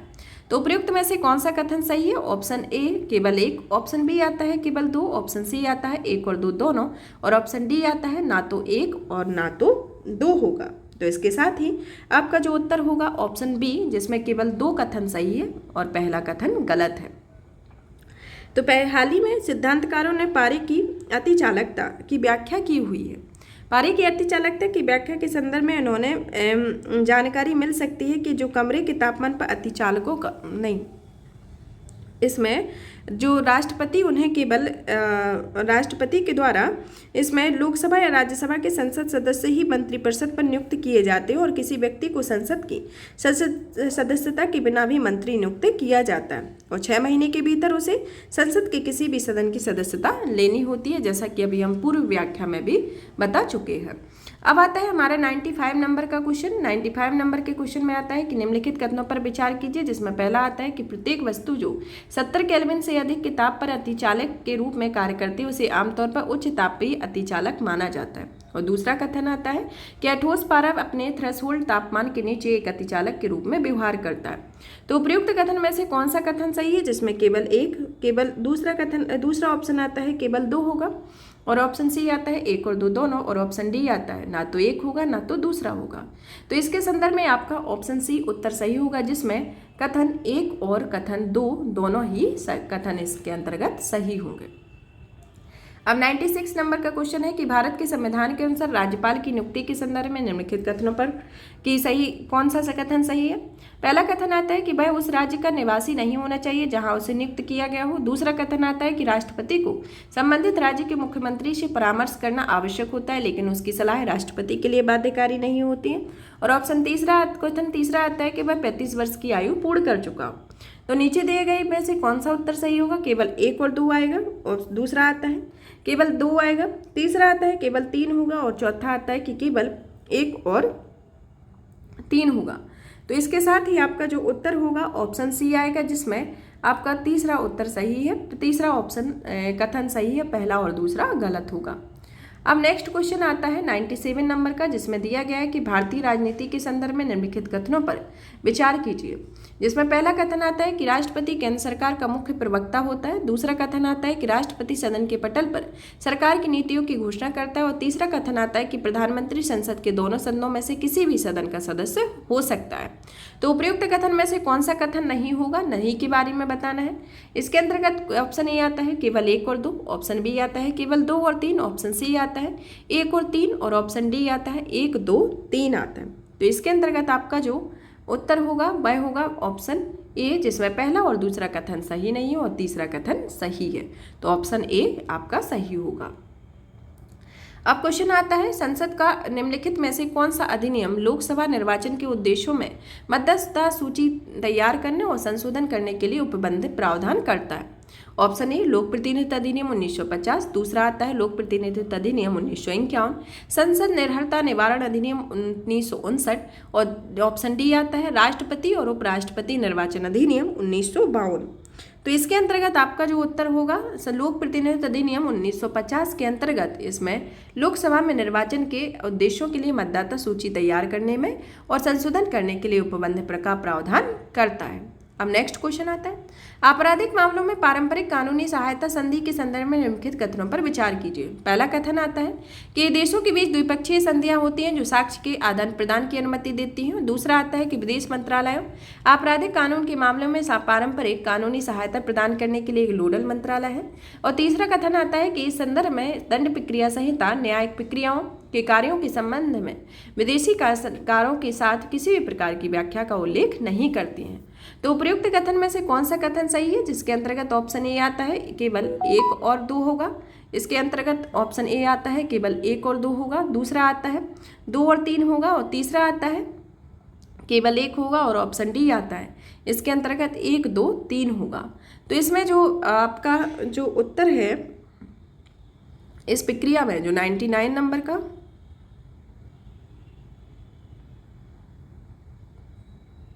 99 नंबर का जो क्वेश्चन है, इसका जो आपका उत्तर आएगा ऑप्शन सी, जिसमें केवल 1 इसका सही होगा, पहला और दूसरा गलत है।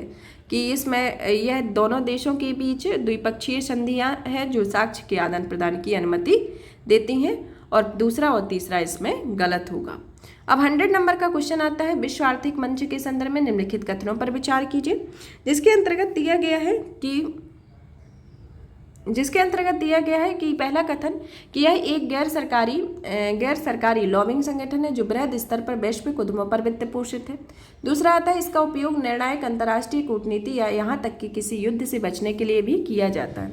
तो उपयुक्त कथन में से कौन सा कथन सही होगा? जिसमें ऑप्शन ए आता है केवल 1, ऑप्शन बी आता है केवल 2, ऑप्शन सी आता है 1 और 2 दोनों, और ऑप्शन डी आता है ना तो 1 होगा ना तो दूसरा होगा। इसके अंतर्गत आपको इसका उत्तर देना है। इसका उत्तर होगा ऑप्शन सी, जिसमें यह एक गैर सरकारी लॉबिंग संगठन है जो बृहद स्तर पर वैश्विक उद्यमों द्वारा वित्त पोषित होता है, और इसका उपयोग निर्णायक अंतर्राष्ट्रीय कूटनीति और यहाँ तक कि युद्धों से बचने के लिए किया जाता है। तो इसके साथ ही ऑप्शन सी सही होगा, जिसमें दोनों ही कथन इसके सही है। यहाँ पर यह टेस्ट पेपर फिनिश होता है। नेक्स्ट क्लास में नेक्स्ट पेपर के साथ मिलेंगे। और भी इसी तरीके की वीडियो को देखने के लिए चैनल को सब्सक्राइब करें, वीडियो को लाइक करें, ज़्यादा से ज़्यादा शेयर करें। धन्यवाद।